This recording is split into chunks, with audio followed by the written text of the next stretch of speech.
എല്ലാവർക്കും നമസ്കാരം. ഞാൻ പറയുന്നത് നിങ്ങൾക്ക് കേൾക്കാമെങ്കിൽ ജസ്റ്റ് ഒരു തമ്പിടാമോ? ജസ്റ്റ് ഒരു തമ്പിട്ട് തരുമോ? Yes, okay. നമ്മുടെ ക്ലാസ് നമുക്ക് ആരംഭിക്കാം. നിങ്ങൾക്ക് അറിയാവുന്നത് പോലെ തന്നെ ഇന്ന് ഒരു പുതിയ ടീച്ചറിന്റെ പേരാണല്ലേ നിങ്ങൾ കണ്ടത്, നമ്മുടെ അലീന ടീച്ചർ. അലീന ടീച്ചർ ശരിക്കും നിങ്ങൾ മൈക്ക് ഓഫ് ആക്കി വെക്കുക. ദയവായിട്ട് മൈക്ക് ഒന്ന് ഓഫ് ആക്കി വെക്കണം എന്ന് വിനീതമായിട്ട് അപേക്ഷിക്കുകയാണ് കേട്ടോ. നമ്മളെല്ലാവരും തിരക്ക് പിടിച്ച് പല തിരക്കുകളുടെ ഇടയിലാണ് ഇരിക്കുന്നത്. അപ്പം നിങ്ങൾ മൈക്ക് ഓഫ് ആക്കി വെച്ചില്ലെങ്കിൽ ഭയങ്കര ബുദ്ധിമുട്ടായിരിക്കും. എത്തിച്ചേർന്നിട്ടുണ്ട്. ടീച്ചർ കോട്ടയംകാരിയാണ്.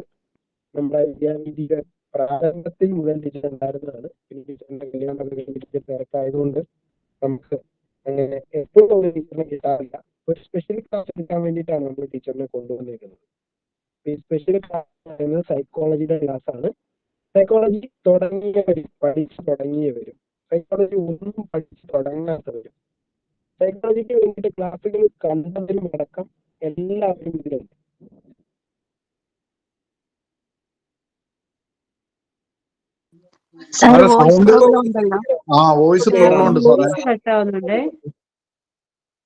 അല്ല, ക്ലിയർ അല്ലേ അലീനെ? ഇപ്പൊ ക്ലിയർ ആയി.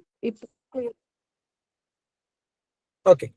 അപ്പൊ നമുക്ക് പഠിച്ചു തുടങ്ങാത്തവർക്കും പഠിച്ചു തുടങ്ങിയവർക്കും ക്ലാസ് ഇതുവരെ കിട്ടാത്തവർക്കും എല്ലാം ഈ ക്ലാസ് നല്ല രീതിയിൽ ഉപയോഗിക്കേണ്ടതാണ്.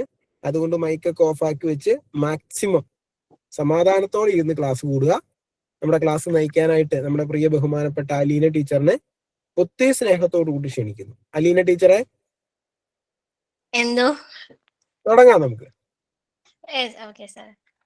ഓക്കെ. എല്ലാവർക്കും ഗുഡ് ഈവനിങ്. ആദ്യമേ തന്നെ കുറെ നാൾ കൂടിയാണ് ഇപ്പം ഞാൻ പറയുന്നത് നിങ്ങൾക്ക് ഓഡിയബിൾ ആണോ? കേൾക്കാവോ? കേൾക്കാം. ഓക്കെ. കുറെ നാളുകൾക്ക് ശേഷമാണ് അപ്പം വിദ്യാവീതിയിലേക്ക് ഒരു ക്ലാസ്സിന് വരുന്നത്. അപ്പൊ എല്ലാവർക്കും ആദ്യമേ തന്നെ സാറിന് ഒരുപാട് താങ്ക്സ്. പിന്നെ എല്ലാവർക്കും എൻ്റെ വക വിജയാശംസകൾ ആദ്യമേ തന്നെ നേരുന്നു. ഇപ്രാവശ്യം എല്ലാവർക്കും കേട്ടിട്ട് കിട്ടട്ടെ. പിന്നെ സൈക്കോളജിയെ സംബന്ധിച്ച് പറയുകയാണെങ്കിൽ നമുക്കിപ്പം എല്ലാം മറ്റുള്ള വിഷയങ്ങളൊക്കെ എഴുതുന്നത് പോലെ തന്നെ ഒന്ന് മനസ്സിരുത്തി ഒന്ന് മനസ്സിലാക്കി പഠിച്ചാൽ മാക്സിമം മാർക്ക് സ്കോർ ചെയ്യാവുന്ന ഒരു സബ്ജക്റ്റ് ആണ് സൈക്കോളജി. അതുകൊണ്ട് തന്നെ പ്രീവിയസ് ക്വസ്റ്റ്യൻസ് വർക്കൗട്ട് ചെയ്യുക.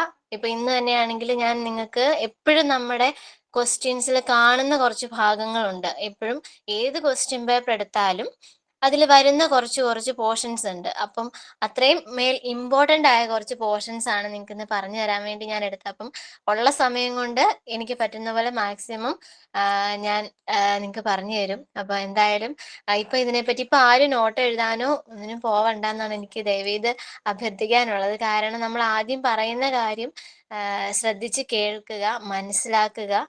ഇതിനു ശേഷം എന്ത് ചെയ്യുക, പിന്നീട് നിങ്ങൾക്ക് നോട്ടൊക്കെ കിട്ടുമല്ലോ, അപ്പോൾ എഴുതിയെടുക്കുക കേട്ടോ. അപ്പം നന്നായിട്ട് ക്ലാസ്സിൽ പറയുന്ന കാര്യം മനസ്സിലാക്കി വെക്കുക. ഓക്കെ. ഞാൻ സ്ക്രീൻ ഷെയർ ചെയ്യുന്നുണ്ട്. കാണാൻ പറ്റുന്നുണ്ടോ എന്നൊന്ന് ജസ്റ്റ് പറയണേ.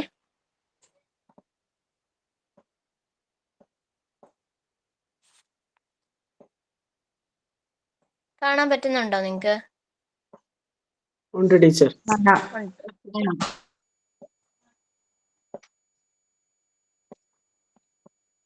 ഓക്കെ.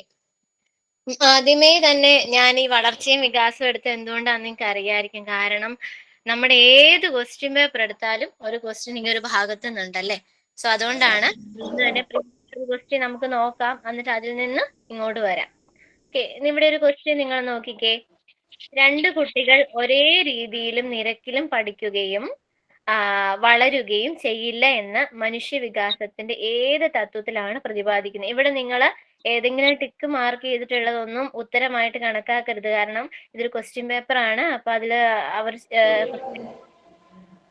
മിസ്റ്റേക്സ് ഉണ്ടായിരിക്കും. ഞാൻ പറയുന്നത് ആയിരിക്കും കേട്ടോ ആൻസർ. കാരണം ഇതില് ഇപ്പൊ ഓൾറെഡി അത് തെറ്റാണ് മാർക്ക് ചെയ്തേക്കുന്നത്. അതിന്റെ ശരിയായ ആൻസർ ഏതായിരിക്കും?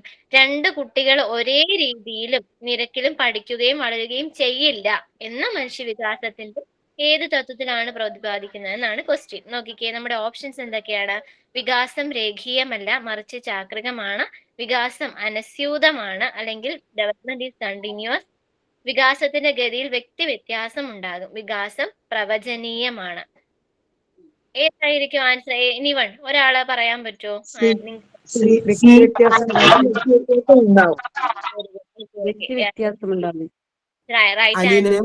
അലീന ടീച്ചറെ, എന്തോ ഇവരെ കൊണ്ട് പറയിപ്പിക്കണ്ട. ഇവരെ കൊണ്ട് പറയിപ്പിച്ചാൽ ഇവര് മൈക്ക് ഓഫ് ആക്കൂല. അവർക്കൊരു കുഴപ്പമുണ്ട് അങ്ങനെ.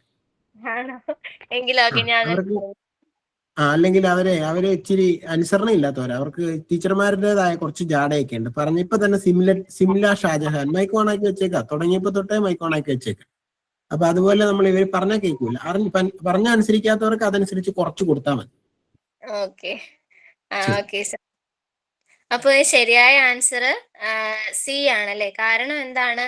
ഒരു കുട്ടി, അതായത് നമുക്ക് തന്നെ അറിയാം, നമ്മുടെ ടീച്ചേഴ്സ് ആയത് ആണ് മറ്റു കുട്ടികളെ പഠിപ്പിക്കുന്ന ഒരു ക്ലാസ്, നമ്മൾ പഠിപ്പിക്കുന്ന ക്ലാസ്സിൽ തന്നെ പല പല കുട്ടികൾക്കും പല കഴിവും അതുപോലെ തന്നെ അവരുടെ കഴിവുകൾ വ്യത്യാസപ്പെട്ടിരിക്കും അല്ലെ? അതുകൊണ്ട് തന്നെ രണ്ട് കുട്ടികൾ ഒരേ രീതിയിലും ഒരേ നിരക്കിലും പഠിക്കണം നമുക്ക് വാശി പിടിക്കാൻ പറ്റില്ല. പല കുട്ടികളും പല രീതിയിലും അവരുടേതായ രീതിയിലായിരിക്കും അവർ പഠിക്കുക. അതുകൊണ്ട് തന്നെ ഇവിടുത്തെ ശരിയായ ആൻസർ ഏതാണ്? വികാസം അല്ലെങ്കിൽ വികാസത്തിന്റെ ഗതി വ്യക്തി വ്യത്യാസം, ഇൻഡിവിജ്വൽ ഡിഫറൻസ് ഉണ്ട്.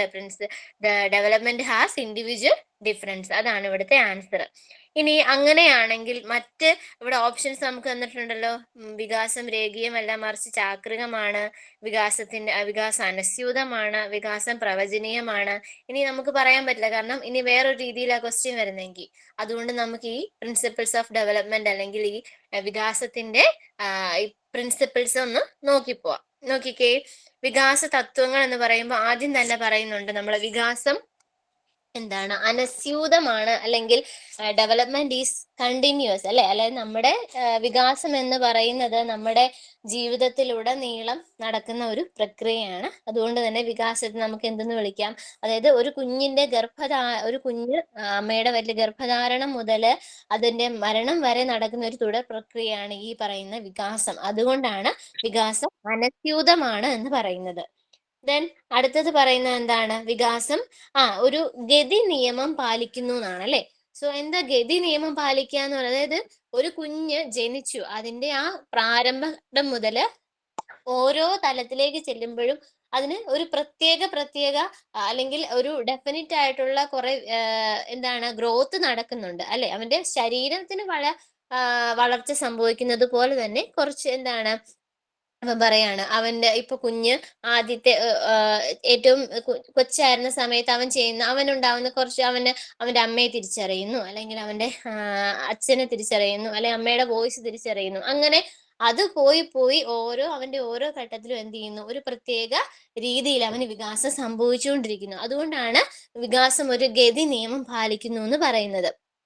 ഇനി നമ്മൾ പറയാണ്, നിങ്ങൾ എപ്പോഴും കേട്ടിട്ടുണ്ടാകും നമ്മുടെ ശാരീരിക വികാസത്തിന്റെ കാര്യം പറയുമ്പോൾ ഈ എന്താണ് വികാസം ശരീര മധ്യത്തിൽ നിന്ന് നമ്മുടെ പാർശ്വങ്ങളിലേക്ക് വികാസം സംഭവിക്കുന്നു. എന്താണ് നമ്മുടെ ശരീരത്തിന്റെ മധ്യഭാഗത്ത് നിന്ന് വശങ്ങളിലേക്കുള്ള ഒരു സമീപ ദൂരസ്ഥ ദിശാക്രമത്തില് നമുക്ക് ഈ പറയുന്ന വികാസം സംഭവിക്കുന്നുണ്ട്. അതുപോലെ നമ്മുടെ ശിരസ് മുതൽ പാദം വരെയുള്ള രീതിയിലും വികാസം അപ്പൊ എന്താണ് സമീപസ്ഥ, അതായത് ശരീരത്തിന്റെ മധ്യഭാഗത്ത് നിന്ന് എന്താണ് നമ്മുടെ ഇരുവശങ്ങളിലേക്കുമായിട്ടുള്ള സമീപ ദൂരസ്ഥ ദിശാക്രമത്തിൽ വികാസം സംഭവിക്കുന്നു. അതുപോലെ മറ്റൊരു രീതിയാണ് നമ്മുടെ ശിരസ് മുതൽ പാദം വരെ, അല്ലെങ്കിൽ സെഫാലോ കോഡൽ എന്ന് പറയുന്നത് പോലെ, അല്ലെങ്കിൽ ശിരസ് പാദബന്ധം, ഈ ഒരു രീതിയിലും വികാസം സംഭവിക്കുന്നുണ്ട്. അപ്പൊ ഇങ്ങനെ പല രീതിയിൽ ഒരു ഗതി നിയമം ഡയറക്ഷണൽ ആയിട്ട് പോകുന്നു? വികാസം പോകുന്നു. അതുകൊണ്ടാണ് നമ്മുടെ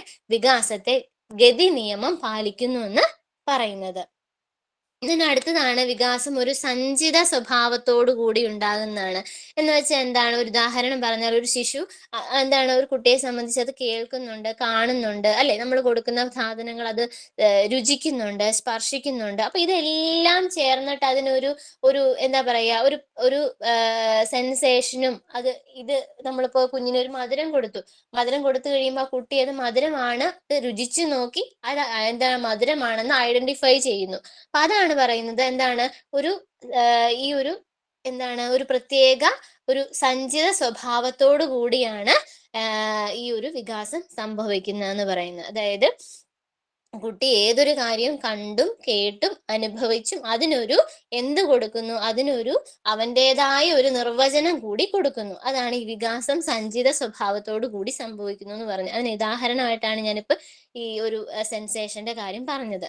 ഇനി അടുത്ത പറയാണ്, നമ്മൾ പറഞ്ഞു അടുത്തത് എന്താണ്, വികാസം ഒരു അല്ലെങ്കിൽ വികാസം സാമാന്യത്തിൽ നിന്ന് സവിശേഷത്തിലേക്ക് എന്ന് നിങ്ങൾ ഓർത്താൽ മതി.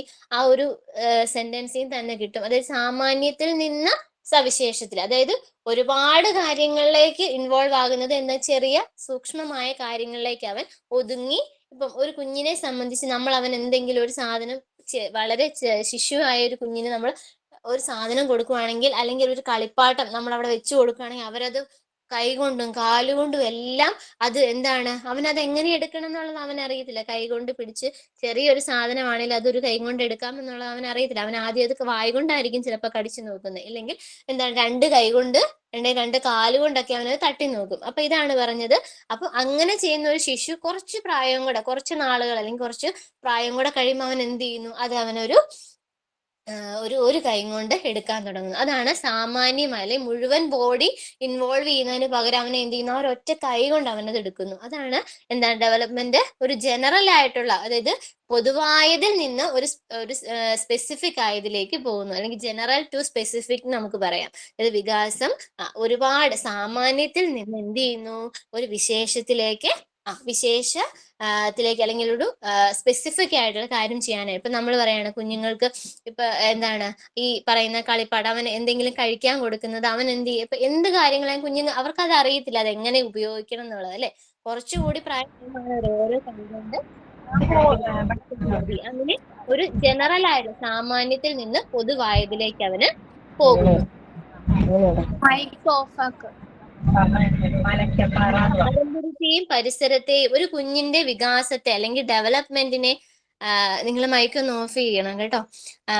ഒരു കുഞ്ഞിന്റെ വികാസത്തെ എപ്പോഴും ബാധിക്കുന്ന അല്ലെങ്കിൽ ഒരു കുഞ്ഞിന്റെ വികാസത്തെ ഏറ്റവും കൂടുതൽ സ്വാധീനിക്കുന്ന ഒരു ഘടകമാണ് അവന്റെ കുടുംബം, അല്ലെങ്കിൽ അവന്റെ പാരമ്പര്യവും, അല്ലെങ്കിൽ അവന്റെ പരിസരവും. ഒരു കുഞ്ഞിന്റെ വികാസത്തെ ഏറ്റവും കൂടുതൽ ബാധിക്കുന്ന ഒന്നാണ് അവന്റെ അവന്റെ പരിസരവും പാരമ്പര്യം. അത് പരിസരം എന്ന് പറഞ്ഞാൽ എന്തായിരിക്കും, തീർച്ചയായിട്ടും അവന്റെ ചുറ്റുമുള്ള സൊസൈറ്റി, അല്ലെ. അതുപോലെ തന്നെ പാരമ്പര്യം എന്ന് പറഞ്ഞാൽ എപ്പോഴും അവന്റെ വീട്ടിൽ നിന്ന്, അല്ലെങ്കിൽ അവന്റെ സ്വന്തം അച്ഛനും അമ്മയിൽ നിന്നും എന്തൊക്കെ കഴിവുകളുണ്ടോ, അപ്പൊ വളരെ ഇന്റലിജന്റ് ആയിട്ടുള്ള ഒരു മാതാപിതാക്കൾക്ക് ഉണ്ടാവുന്ന കുട്ടികളെ സംബന്ധിച്ച് അവർക്കും ആ ഒരു കഴിവ് ഉണ്ടായിരിക്കും. ഇനി അതുപോലെ തന്നെ അവരുടെ രൂപമായിക്കോട്ടെ, അല്ലെങ്കിൽ അവരുടെ രൂപസാദൃശ്യങ്ങളോ പലതും നമുക്ക് ഹെറിഡിറ്ററി ആയിട്ട് കിട്ടാറുണ്ട്, അല്ലെ. സോ അത് അവന്റെ വളർച്ചയെയും അതുപോലെ തന്നെ ഈ പറയുന്ന വികാസം, നല്ല ബുദ്ധിശക്തിയുള്ള നല്ല ഇന്റലിജന്റ് ആയിട്ടുള്ള മാതാപിതാക്കളാണ് ആ കഴിവ് കുഞ്ഞിനും കിട്ടും. അതുപോലെ തന്നെ അവന്റെ സറൗണ്ടിങ്സ്, അല്ലെങ്കിൽ അവന്റെ പരിസരവും എന്ത് ചെയ്യുന്നുണ്ട്. ഇപ്പൊ അവനൊരു സ്കൂളിലേക്ക് പോകുന്നു, ആ സ്കൂളിൽ ചെല്ലുമ്പോൾ അവിടെ അവൻ കാണുന്നതും കേൾക്കുന്നതുമായ, അവൻ ഇടപഴകുന്നതുമായ സാഹചര്യത്തോട് അവൻ എങ്ങനെ പെരുമാറുന്നു എന്നതും അവന്റെ വികാസത്തെ സ്വാധീനിക്കുന്നുണ്ട്. അതുകൊണ്ടാണ് വികാസം എന്തെന്ന് പറയുന്നത് പാരമ്പര്യത്തെയും പരിസരത്തെയും സ്വാധീനിക്കുന്നുണ്ട്. നമ്മൾ പറയാണ് ഒരു ചീത്ത കൂട്ടുകെട്ടിൽ അല്ലെങ്കിൽ ഒരു മോശമായ സാഹചര്യത്തിലേക്ക് ചെയ്യുന്ന കുട്ടി എന്ത് ചെയ്യുന്നു, അവൻ എത്ര നല്ലതാണ്, ഒരു പക്ഷെ ചിലപ്പോൾ ആ സ്വാധീനം അവനിലും ഉണ്ടാകാം. അതുകൊണ്ടാണ് പരിസരവും അവന്റെ വികാസത്തെ, അല്ലെങ്കിൽ അവന്റെ പലതരത്തിലുള്ള വളർച്ചയും വികാസത്തെയും അത് ബാധിക്കുന്നു എന്ന് പറയുന്നത്. പിന്നെ എന്താ പറയുന്നത്, പഠനത്തെയും പരിപക്വനത്തെയും ബാധിക്കുന്നു, അല്ലെങ്കിൽ പരിപക്വനവും പഠനവും ആശ്രയിക്കും. അപ്പൊ നിങ്ങൾക്കൊരു ക്വസ്റ്റ്യൻ വരികയാണ്, ഇതില് ഈ ഒരു പ്രസ്താവനകളിൽ ശരിയായ പ്രസ്താവന അല്ലാത്തവ ഏതെന്നോ, അല്ലെങ്കിൽ ഇപ്പൊ അങ്ങനെയാണല്ലോ സ്റ്റേറ്റ്മെന്റ് ടൈപ്പ് ക്വസ്റ്റ്യൻസ് ആണല്ലോ. അപ്പം ശരിയായ പ്രസ്താവന ഏത് എന്നൊരു ക്വസ്റ്റ്യൻ വന്ന് ചോദിക്കുകയാണ്. അപ്പൊ അതിൽ നിങ്ങൾക്ക് വരികയാണ് വികാസം പഠനത്തെയും പരിപക്വനത്തെയും ആശ്രയിച്ചിരിക്കുന്നില്ല, അല്ലെങ്കിൽ ആശ്രയിക്കുന്നില്ല എന്ന് പറഞ്ഞാൽ അത് ശരിയാണോ? അല്ല, തീർച്ചയായിട്ടും അത് തെറ്റാണ്, അല്ലെ. അതുപോലെ തന്നെ ഇപ്പം നമ്മളിപ്പോ പറഞ്ഞ സെയിം കാര്യങ്ങൾ അല്ല എന്നുള്ള രീതിയിൽ നിങ്ങളൊന്ന് മനസ്സിലിട്ട് നോക്കിക്കുക. അപ്പൊ നമുക്ക് ശരി ഏത് തെറ്റുള്ളതെന്ന് മനസ്സിലാക്കുക, അല്ലെ. അതുകൊണ്ട് സ്റ്റേറ്റ്മെന്റ് ടൈപ്പും പ്രതീക്ഷിച്ചോണം. കാരണം ഏത് രീതിയിലും സ്റ്റേറ്റ്മെന്റ് ആയിട്ടും അല്ലാതെയും ചോദിക്കാവുന്ന ഒരു ഭാഗമാണ് ഇത്. അതുകൊണ്ടാണ് ഞാൻ അങ്ങനെ പറഞ്ഞത്. അപ്പം പാരമ്പര്യത്തെ അല്ലെങ്കിൽ പരിസരത്തെയും ആശ്രയിക്കുന്നത് പോലെ തന്നെ വികാസം നമ്മുടെ പരിപക്വനത്തെയും പഠനത്തെയും ആശ്രയിക്കുന്നു. അതായത് നമ്മൾ ഒരു കുട്ടി ഒരു LKG-യിലോ UKG-യിലോ പഠിക്കുന്ന കുട്ടി പഠിക്കുന്ന അല്ലെങ്കിൽ അവന് കിട്ടേണ്ട എന്താണ് അറിവോ അല്ലെങ്കിൽ അവന് ഉണ്ടാകേണ്ട ഡെവലപ്മെന്റോ അല്ല ഒരു കുറച്ചുകൂടി മുതിർന്ന ക്ലാസ്സിൽ ചെല്ലുന്ന കുട്ടികൾക്ക് ഉണ്ടാവേണ്ട. അപ്പൊ അവരുടെ ഡെവലപ്മെന്റിന് അനുസരിച്ചിട്ടുള്ള പഠനമാണ് നമ്മൾ അവർക്ക് കൊടുക്കുന്നത്, അല്ലെ? അല്ലെങ്കിൽ അവരുടെ പക്വതയെ അവർ എത്രത്തോളം മെച്യൂർ ആണ് അതനുസരിച്ചിട്ടുള്ള പഠനമായിരിക്കും നമ്മൾ അവർക്ക് കൊടുക്കുക. അതുകൊണ്ടാണ് എന്തെന്ന് പറയുന്നത്, പഠനം എന്ന് പറയുന്നത് അല്ലെങ്കിൽ വികാസം എന്ന് പറയുന്നത് പഠനത്തെയും പരിപക്വനത്തെയും ആശ്രയിച്ചിരിക്കുന്നു. ആ ഒരു പോയിന്റ് നിങ്ങളുടെ മനസ്സിൽ ഓർത്ത് വെച്ചോണം. എന്താണ് നമ്മുടെ ഈ പഠനം അല്ലെങ്കിൽ ഈ പരിപക്വനം എന്ന് പറയുന്നത് നമ്മുടെ വികാസത്തെ ഒരുപാട് സ്വാധീനിക്കുന്ന ഒന്നാണ്. ഇനി അതുപോലെ പറയാണ്, വികാസം പരസ്പരം ബന്ധപ്പെട്ടിരിക്കുന്നു. വികാസം പരസ്പരം ബന്ധപ്പെട്ടിരിക്കുന്നു എന്ന് പറഞ്ഞു കഴിഞ്ഞാൽ എന്താണ്, അവന്റെ ഓരോ ഓരോ ബൗദ്ധികമായിട്ടുള്ള അല്ലെങ്കിൽ ശാരീരികമായിട്ടുള്ള അല്ലെങ്കിൽ വൈകാരികമായിട്ടുള്ള സാമൂഹികമായിട്ടുള്ള എല്ലാ മേഖലകളിലും എന്താണ് വികാസം പരസ്പരം നമ്മൾ പഠിക്കാറുണ്ടല്ലേ? വൈകാരിക വികാസം അല്ലെങ്കിൽ ഈ പറയുന്ന ഇന്റലക്ച്വൽ ഡെവലപ്മെന്റ് അല്ലെങ്കിൽ ഇമോഷണൽ ഡെവലപ്മെന്റ് എന്നൊക്കെ നമ്മൾ പഠിക്കാറുണ്ടല്ലോ, അല്ലെങ്കിൽ സോഷ്യൽ ഡെവലപ്മെന്റ്. അപ്പൊ എല്ലാ മേഖലകളിലും എന്ത് സംഭവിക്കുന്നുണ്ട്, എല്ലാ മേഖലകളിലെയും അല്ലെങ്കിൽ എല്ലാ മേഖലകളും പരസ്പരം ബന്ധപ്പെട്ടാണ് കിടക്കുന്നത്. പരസ്പരം ബന്ധപ്പെട്ട് ഒന്നിനോടൊന്ന് ആശ്രയിച്ചാണ് ഇരിക്കുന്നത്. അതുകൊണ്ടാണ് വികാസം പരസ്പരം ഒരു കുട്ടിയുടെ ബൗദ്ധികവും ശാരീരികവും മാനസികവുമായ പല മേഖലകളെ ബന്ധപ്പെട്ടിരിക്കുന്നത് കൊണ്ടാണ് വികാസം പരസ്പരം ബന്ധപ്പെട്ടിരിക്കുന്നു എന്ന് പറയുന്നത്. ഇനി ഇപ്പൊ നമ്മൾ പറഞ്ഞ സെയിം ക്വസ്റ്റ്യന്റെ പോയിന്റിലേക്ക് നമ്മൾ വന്നു, അല്ലെ? എന്താണ് വികാസത്തിന്റെ ഗതിയിൽ വ്യത്യാസമുണ്ട്, അല്ലെ? എന്താണ് ഒരു കുട്ടി വളരെ ഗിഫ്റ്റഡ് ആണ് അല്ലെങ്കിൽ അവന് നല്ല കഴിവുണ്ട് എന്ന് പറഞ്ഞിട്ട് മറ്റൊരു കുട്ടി അതുപോലെ ആകണം, അല്ലെങ്കിൽ നമ്മൾ അവനുമായിട്ട് കമ്പയർ ചെയ്തിട്ട് കാര്യമില്ല. കാരണം എന്താണ്, ഓരോ കുട്ടികളുടെയും ഡെവലപ്മെന്റ്സ് അല്ലെങ്കിൽ അവരുടെ കഴിവുകളുടെ വികാസം എന്ന് പറയുന്നത് പലതരത്തിലായിരിക്കും. അപ്പൊ നമ്മൾ ഇന്ന് പറഞ്ഞ ക്വസ്റ്റ്യനിലെ മെയിൻ പോയിന്റിലേക്ക് നമ്മൾ വന്നല്ലേ. അപ്പൊ ഈ ഓരോ കാര്യങ്ങളും എന്താണ്, ഇതിന്റെയൊക്കെ നോട്ട് നിങ്ങൾക്ക് കിട്ടുമല്ലോ. അപ്പം എന്ത് ചെയ്യുക, നിങ്ങൾ പ്രധാനമായിട്ട് ഓർത്തിരിക്കേണ്ടത് ഈ മെയിൻ പോയിന്റ്സ് ആണ്. ഈ മെയിൻ പോയിന്റ്സ് കാണാപ്പാഠം പഠിക്കാതെ എന്ത് ചെയ്യുക, മനസ്സിലാക്കി വെക്കുക. കാരണം ഇതൊന്നും നമുക്ക് കാണാപ്പാഠം പഠിക്കേണ്ട കാര്യങ്ങളല്ല.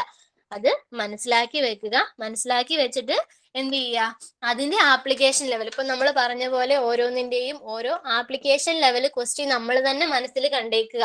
ഇത് ഏത് രീതിയിൽ ചോദിക്കാം അങ്ങനെ കണ്ട് പഠിക്കുക. ഓരോ ഭാഗം പഠിക്കുമ്പോഴും എന്ത് ചെയ്യുക, ഈ ഒരു ഭാഗത്തിന് ഏത് രീതി ക്വസ്റ്റ്യൻ വരാം. ഇപ്പൊ ഞാൻ ഈ പറഞ്ഞ കാര്യങ്ങൾ, ഇത്രയും പോയിന്റ്സ് നിങ്ങൾ ഓർത്തു വെച്ചോ.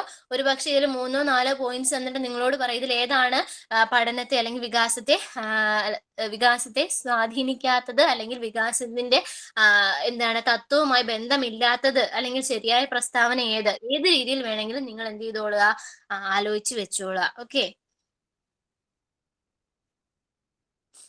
അപ്പൊ നിങ്ങൾക്ക് ക്ലിയർ ആയെന്ന് ഞാൻ വിചാരിക്കുന്നു. അത് ഓക്കെ, ഇനി ക്ലിയർ ആണല്ലോ, അല്ലെ? ഇനി നമുക്ക് അടുത്ത ഒരു ഭാഗത്തേക്ക് പോകാം. മറ്റുള്ള ക്വസ്റ്റ്യൻ പേപ്പേഴ്സ് നിങ്ങൾ പ്രീവിയസ് ക്വസ്റ്റ്യൻ പേപ്പർ കണ്ടിട്ടുണ്ടായിരിക്കാം.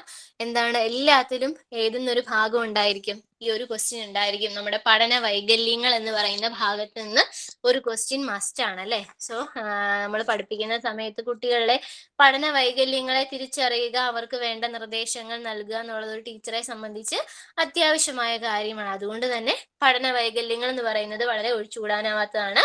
അത് നിങ്ങൾ കൃത്യമായിട്ടും, അത് സിമ്പിൾ ആണ് പഠിക്കാനായിട്ട്. അതുകൊണ്ടാണ് ഇത് നന്നായിട്ട് പഠിച്ചേക്കുക. ഓക്കെ,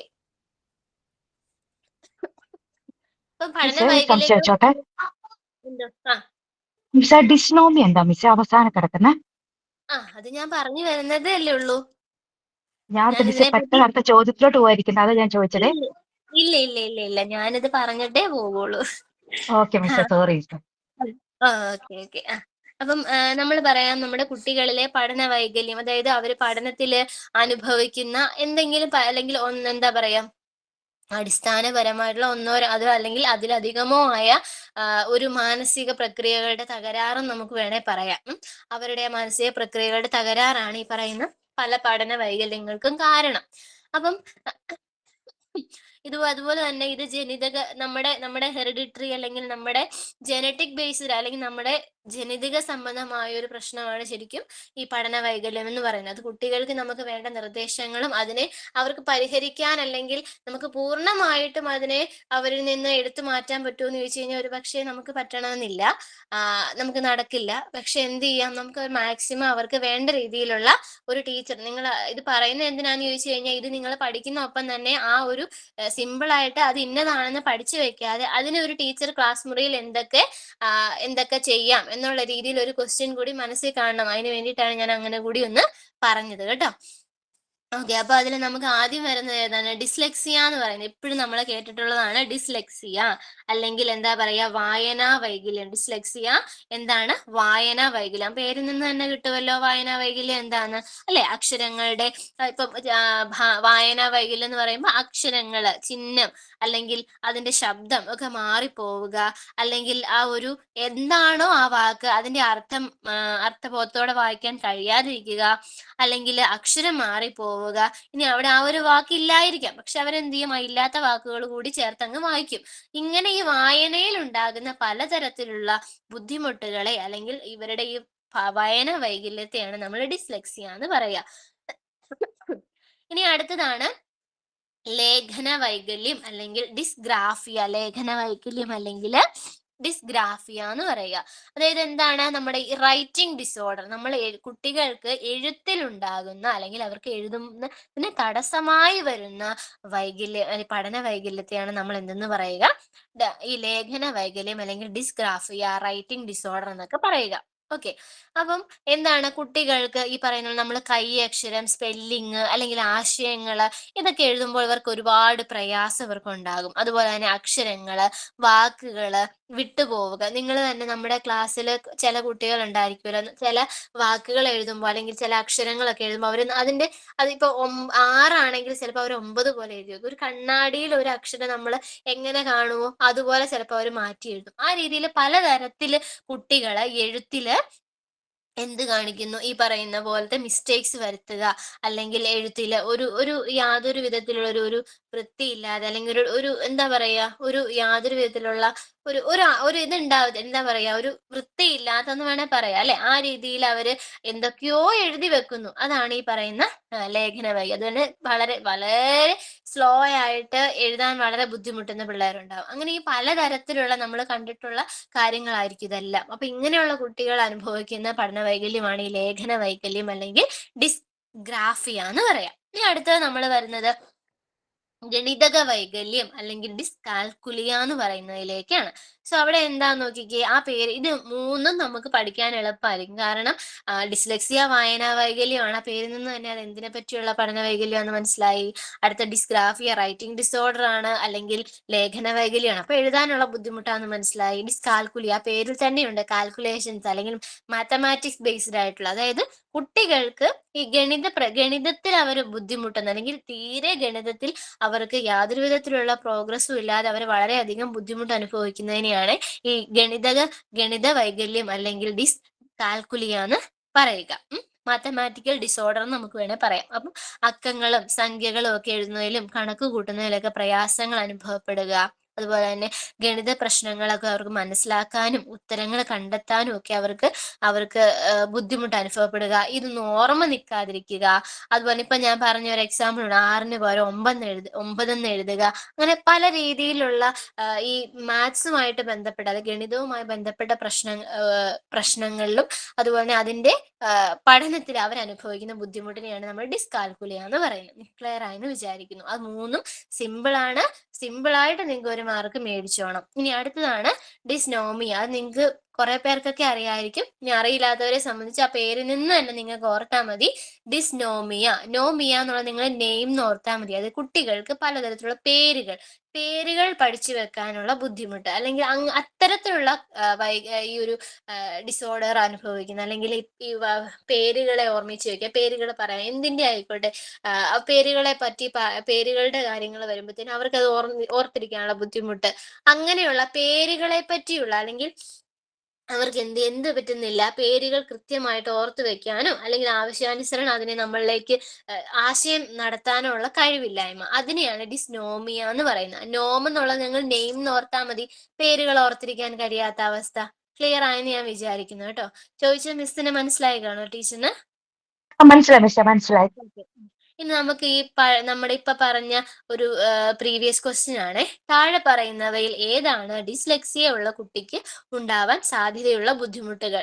ഇത് ഓപ്ഷൻസ് വായിക്കാതെ തന്നെ നിങ്ങൾക്ക് പെട്ടെന്ന് കിട്ടും അല്ലെ. ഓടാനും തുള്ളിക്കളിക്കാനും ഗണിത പ്രശ്നങ്ങൾ ചെയ്യുന്നതിന്, ഒഴുക്കോടെ വായിക്കുന്നതിനും, വാക്കുകൾ തിരിച്ചറിയുന്നതിനും, സംസാരിക്കുന്ന ഭാഷ മനസ്സിലാക്കുന്നതിന്. അറിയാലോ, നമുക്ക് എല്ലാവർക്കും അറിയാം സി ആണ് ശരിയായ ആൻസർ അല്ലെ. കാരണം ഡിസ്ലെക്സിയ എന്ന് പറയുന്ന വായനാ വൈകല്യമാണ്. അതനുഭവിക്കുന്ന കുട്ടികൾ എന്ത് ചെയ്യില്ല, ഒഴുക്കോടെ വായിക്കുകയോ വാക്കുകൾ തിരിച്ചറിയുകയോ ചെയ്യുകയില്ല. അതുപോലെ തന്നെ ഈ നമ്മുടെ ഇപ്പൊ സെക്കൻഡ് ഓപ്ഷൻ ഉണ്ടല്ലോ, ഗണിത പ്രശ്നങ്ങൾ. അപ്പൊ ഇവിടെ നിങ്ങൾ വേറൊരു ക്വസ്റ്റ്യൻ വിചാരിച്ചോ, താഴെ പറയുന്നതിൽ ഏത് കുട്ടികളാണ് ഡിസ്കാൽക്കുലിയ അല്ലെങ്കിൽ ഡിസ്കാൽക്കുലിയ ഉള്ള കുട്ടിക്ക് ഉണ്ടാവാൻ സാധ്യതയുള്ളതെന്ന് പറഞ്ഞാണെങ്കിൽ നേരെ ഓപ്ഷൻ എന്തായി മാറും? ബി ആയി മാറും അല്ലേ, ഗണിത പ്രശ്നങ്ങൾ ചെയ്യുന്നതിന്. ഇനി നേരെ മറിച്ച് നമ്മുടെ ഡിസ്ഗ്രാഫിയ ആണ്. അവിടെ നിങ്ങൾ ആ പേര് മാറ്റി ഡിസ്ഗ്രാഫിയ ആക്കിക്കോ. അവിടെ ഓപ്ഷൻ ഇല്ല എങ്കിലും ഞാൻ പറഞ്ഞോളാം. ഡിസ്ഗ്രാഫിയ ഉള്ള കുട്ടിക്ക് ഉണ്ടാവാൻ സാധ്യതയുള്ളത് എന്താണ്?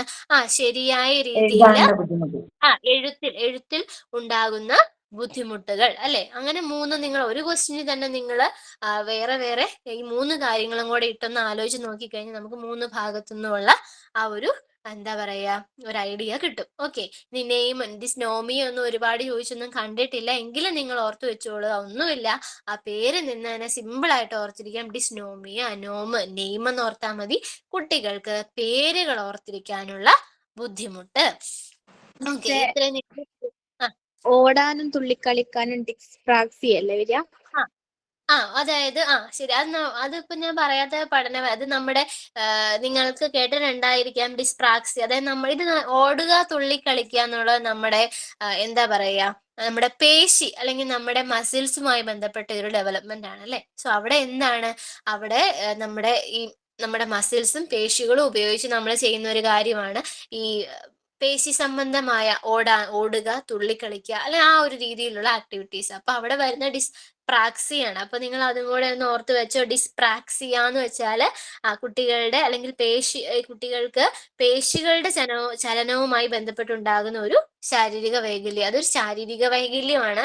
അതുകൊണ്ടാണ് ഞാനിവിടെ അങ്ങനെ എടുത്തു പറയാത്തത്. കാരണം ഇവിടെ നമ്മൾ പഠന വൈകല്യം പറയുമ്പം ശാരീരിക വൈകല്യം എടുത്ത് പറയണ്ടല്ലോ എന്നോർത്താണ് പറയാത്തത്. ഇനി ഇൻ കേസ് അതുകൂടി നിങ്ങളൊന്ന് ഓർത്ത് വെച്ചോളുക. ഒന്നുമില്ല, ഡിസ്പ്രാക്സിയ എന്താണ്, ഒരു ശാരീരിക വൈകല്യമാണത്.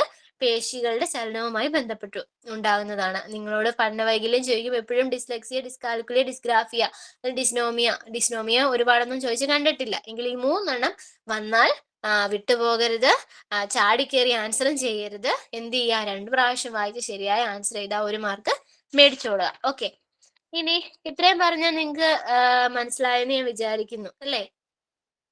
ഓക്കെ, അപ്പം ഇനി നമുക്ക് പോകുന്നത് എന്താണ്, ഇവിടെ നിങ്ങളൊന്ന് ശ്രദ്ധിച്ചാൽ മനസ്സിലാകും. അതായത് നമ്മുടെ ഈ ഒരു പഴയ ക്വസ്റ്റ്യൻ പേപ്പർ ഒരു പ്രീവിയസ് ക്വസ്റ്റ്യൻ ആണ്. അതായത് ഹൈസ്കൂൾ അധ്യാപികയായ അമ്പിളി വളരെ കാലമായി ഒരു കുട്ടിയെക്കുറിച്ചുള്ള ആഴത്തിലും പരപ്പിലുമുള്ള വിവരശേഖരണം നടത്തുന്നു. ഇവിടെ അധ്യാപിക നടത്തുന്നത് ഏത് രീതിയാണ്? ഈ കഴിഞ്ഞ കാറ്റഗറി 2 ആണെന്ന് തോന്നുന്നു ഒരു ക്വസ്റ്റ്യൻ വന്നതാണ്.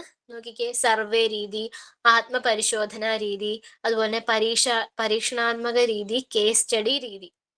അപ്പം ഇതെന്താന്ന് നമുക്ക് പഠിക്കണമെങ്കിൽ ആദ്യം ഇതെന്താന്ന് നിങ്ങൾക്ക് അറിയാം, ഉത്തരവൊക്കെ അറിയാതിരിക്കാം അല്ലെ. അവിടെ ഓൾറെഡി ഉത്തരം കൊടുത്തിട്ടുണ്ട്. പക്ഷെ എങ്കിലും നമുക്ക് അല്ലെ എല്ലാവരെയും നമ്മൾ പരിഗണിക്കണം. നമുക്കൊന്ന് ജസ്റ്റ് പറഞ്ഞു പോകാം. അതായത് ഒന്നുമില്ല, നമ്മള് കുട്ടികളില് അവരെ പലതരത്തില് നമ്മൾ എന്ത് ചെയ്യുന്നു, അവരുടെ വ്യവഹാരങ്ങൾ അല്ലെങ്കിൽ അവരുടെ പഠനവും അവരുടെ വ്യവഹാരങ്ങളും മനസ്സിലാകാൻ വേണ്ടിയിട്ട് നമ്മൾ പലതരത്തിലുള്ള ഉപാധികളും അല്ലെങ്കിൽ രീതികളും പ്രയോഗിക്കാറുണ്ട്. അതിൽ വരുന്ന കുറച്ച് ഇതാണ് ഇതെല്ലാം നിങ്ങൾക്ക് എല്ലാം നമുക്ക് വരണമെന്നില്ല. കാരണം ഇത് ഏറ്റവും ഇമ്പോർട്ടൻ്റ് ആയിട്ടുള്ള കുറച്ച് ഉണ്ട്. ഈ പറയുന്ന കേസ് സ്റ്റഡിയും ഈ സഞ്ചിത രേഖയൊക്കെ. അതുകൊണ്ട് അത് പറയുന്ന സമയത്ത് വെരി വെരി ഇമ്പോർട്ടൻ്റ് എന്നുള്ള രീതിയിൽ നമുക്ക് പറഞ്ഞു പോകാം. പക്ഷെ നമുക്കറിയില്ല ഏത് രീതി വരുമെന്ന്. നമ്മൾ ജസ്റ്റ് ഇതൊന്ന് പറഞ്ഞു പോവുകയാണ്. അപ്പം ഈ മനഃശാസ്ത്ര ഗവേഷണ രീതികൾ അല്ലെങ്കിൽ ഉപാധികൾ നമ്മൾ കുട്ടികളിലേക്ക് പലതരത്തില് പ്രയോഗിക്കുന്നതാണ്. അവരുടെ വ്യവഹാരങ്ങളും അവരുടെ പഠനവും അല്ലെങ്കിൽ ഒക്കെ മനസ്സിലാക്കാൻ വേണ്ടിയിട്ട്. സോ അതിൽ വരുന്നതാണ് ആത്മനിഷ്ഠാ രീതി. ആത്മനിഷ്ഠാ രീതി എന്ന് പറഞ്ഞ ഒന്നുമില്ല, ഇൻട്രോസ്പെക്ഷൻ. അതായത് ഇൻട്രോ എന്നുള്ള പേരിൽ നിന്ന് തന്നെ നിങ്ങൾ ഓർത്താൽ മതി. ഇൻട്രോ, ഉള്ളിലേക്ക്. ഇൻട്രോ എന്ന് വെച്ചാൽ എന്താണ്? ഉള്ളിലേക്ക് എന്ന് ഓർത്താൽ മതി. ഒരു കുട്ടി അവനവന്റെ തന്നെ പ്രശ്നങ്ങളെയോ അല്ലെങ്കിൽ അവനവന്റെ തന്നെ പോരായ്മകളെയൊക്കെ മനസ്സിലാക്കി എടുക്കുന്നതിനെ, അല്ലെങ്കിൽ അവനവന്റെ തന്നെ പ്രശ്നങ്ങളെയും പോരായ്മകളെയും മനസ്സിലാക്കി അതിനു വേണ്ടി അവൻ എന്തെങ്കിലും തരത്തിലുള്ള പരിഹാരങ്ങളൊക്കെ ഒരു കുട്ടി ചെയ്യുകയാണെങ്കിൽ നമുക്ക് എന്തെന്ന് പറയാം? ആത്മനിഷ്ഠാ രീതി അല്ലെങ്കിൽ ഇൻട്രോസ്പെക്ഷൻ എന്ന് പറയാം. ഇനി അടുത്ത വേറൊരു രീതിയാണ്, ഇത് നിങ്ങൾ നന്നായിട്ട് കേട്ടിരിക്കുക. നമുക്ക് ഈ പറയുന്ന ഓരോ പോയിന്റ് കേൾക്കുമ്പോൾ തന്നെ നമ്മുടെ ഉള്ളിലേക്ക് അത് കിട്ടണം കേട്ടോ. അത്രേ ഉള്ളൂ. അല്ലാതെ കാണാപ്പാഠം പഠിക്കാനായിട്ടോ ഒരുപാട് ആലോചിക്കാനൊന്നുമില്ല, പേരിൽ നിന്ന് തന്നെ കിട്ടും. അതുകൊണ്ടാണ് അങ്ങനെ പറയുന്നത്. നിരീക്ഷണ രീതി, ഒബ്സർവേഷൻ എന്ന് പറഞ്ഞാൽ നമ്മൾ എല്ലാവരും ചെയ്യാറുള്ളതാണല്ലേ, കുട്ടികളെ ഒബ്സർവ് ചെയ്യുക എന്നുള്ളത്. അതായത് അവരുടെ ഈ പറയുന്ന ഒരു കുട്ടി അവന്റെ വ്യവഹാരം അല്ലെങ്കിൽ അവന്റെ സ്വഭാവത്തെ, അവന്റെ ബിഹേവിയേഴ്സിനെ മനസ്സിലാക്കാൻ വേണ്ടിയൊക്കെ നമ്മൾ ഒബ്സർവേഷൻ നടത്താറുണ്ട്. ഒന്നുകിൽ നമ്മൾ ആ ഗ്രൂപ്പിൽ അവരുടെ ഒപ്പം ഇരുന്നു കൊണ്ട് നമ്മൾ അവരെ ഒബ്സർവ് ചെയ്യാറുണ്ട്, ഇല്ലെങ്കിൽ നമ്മൾ പരോക്ഷമായിട്ട് അല്ലെങ്കിൽ ഇൻഡയറക്റ്റ് ആയിട്ട് അവരെ നമ്മൾ എന്ത് ചെയ്യാറുണ്ട്? നമ്മൾ ഒബ്സർവ് ചെയ്യാറുണ്ട്. എന്തിനു വേണ്ടിയിട്ടാണ്? അവരുടെ ഒരു ടീച്ചർ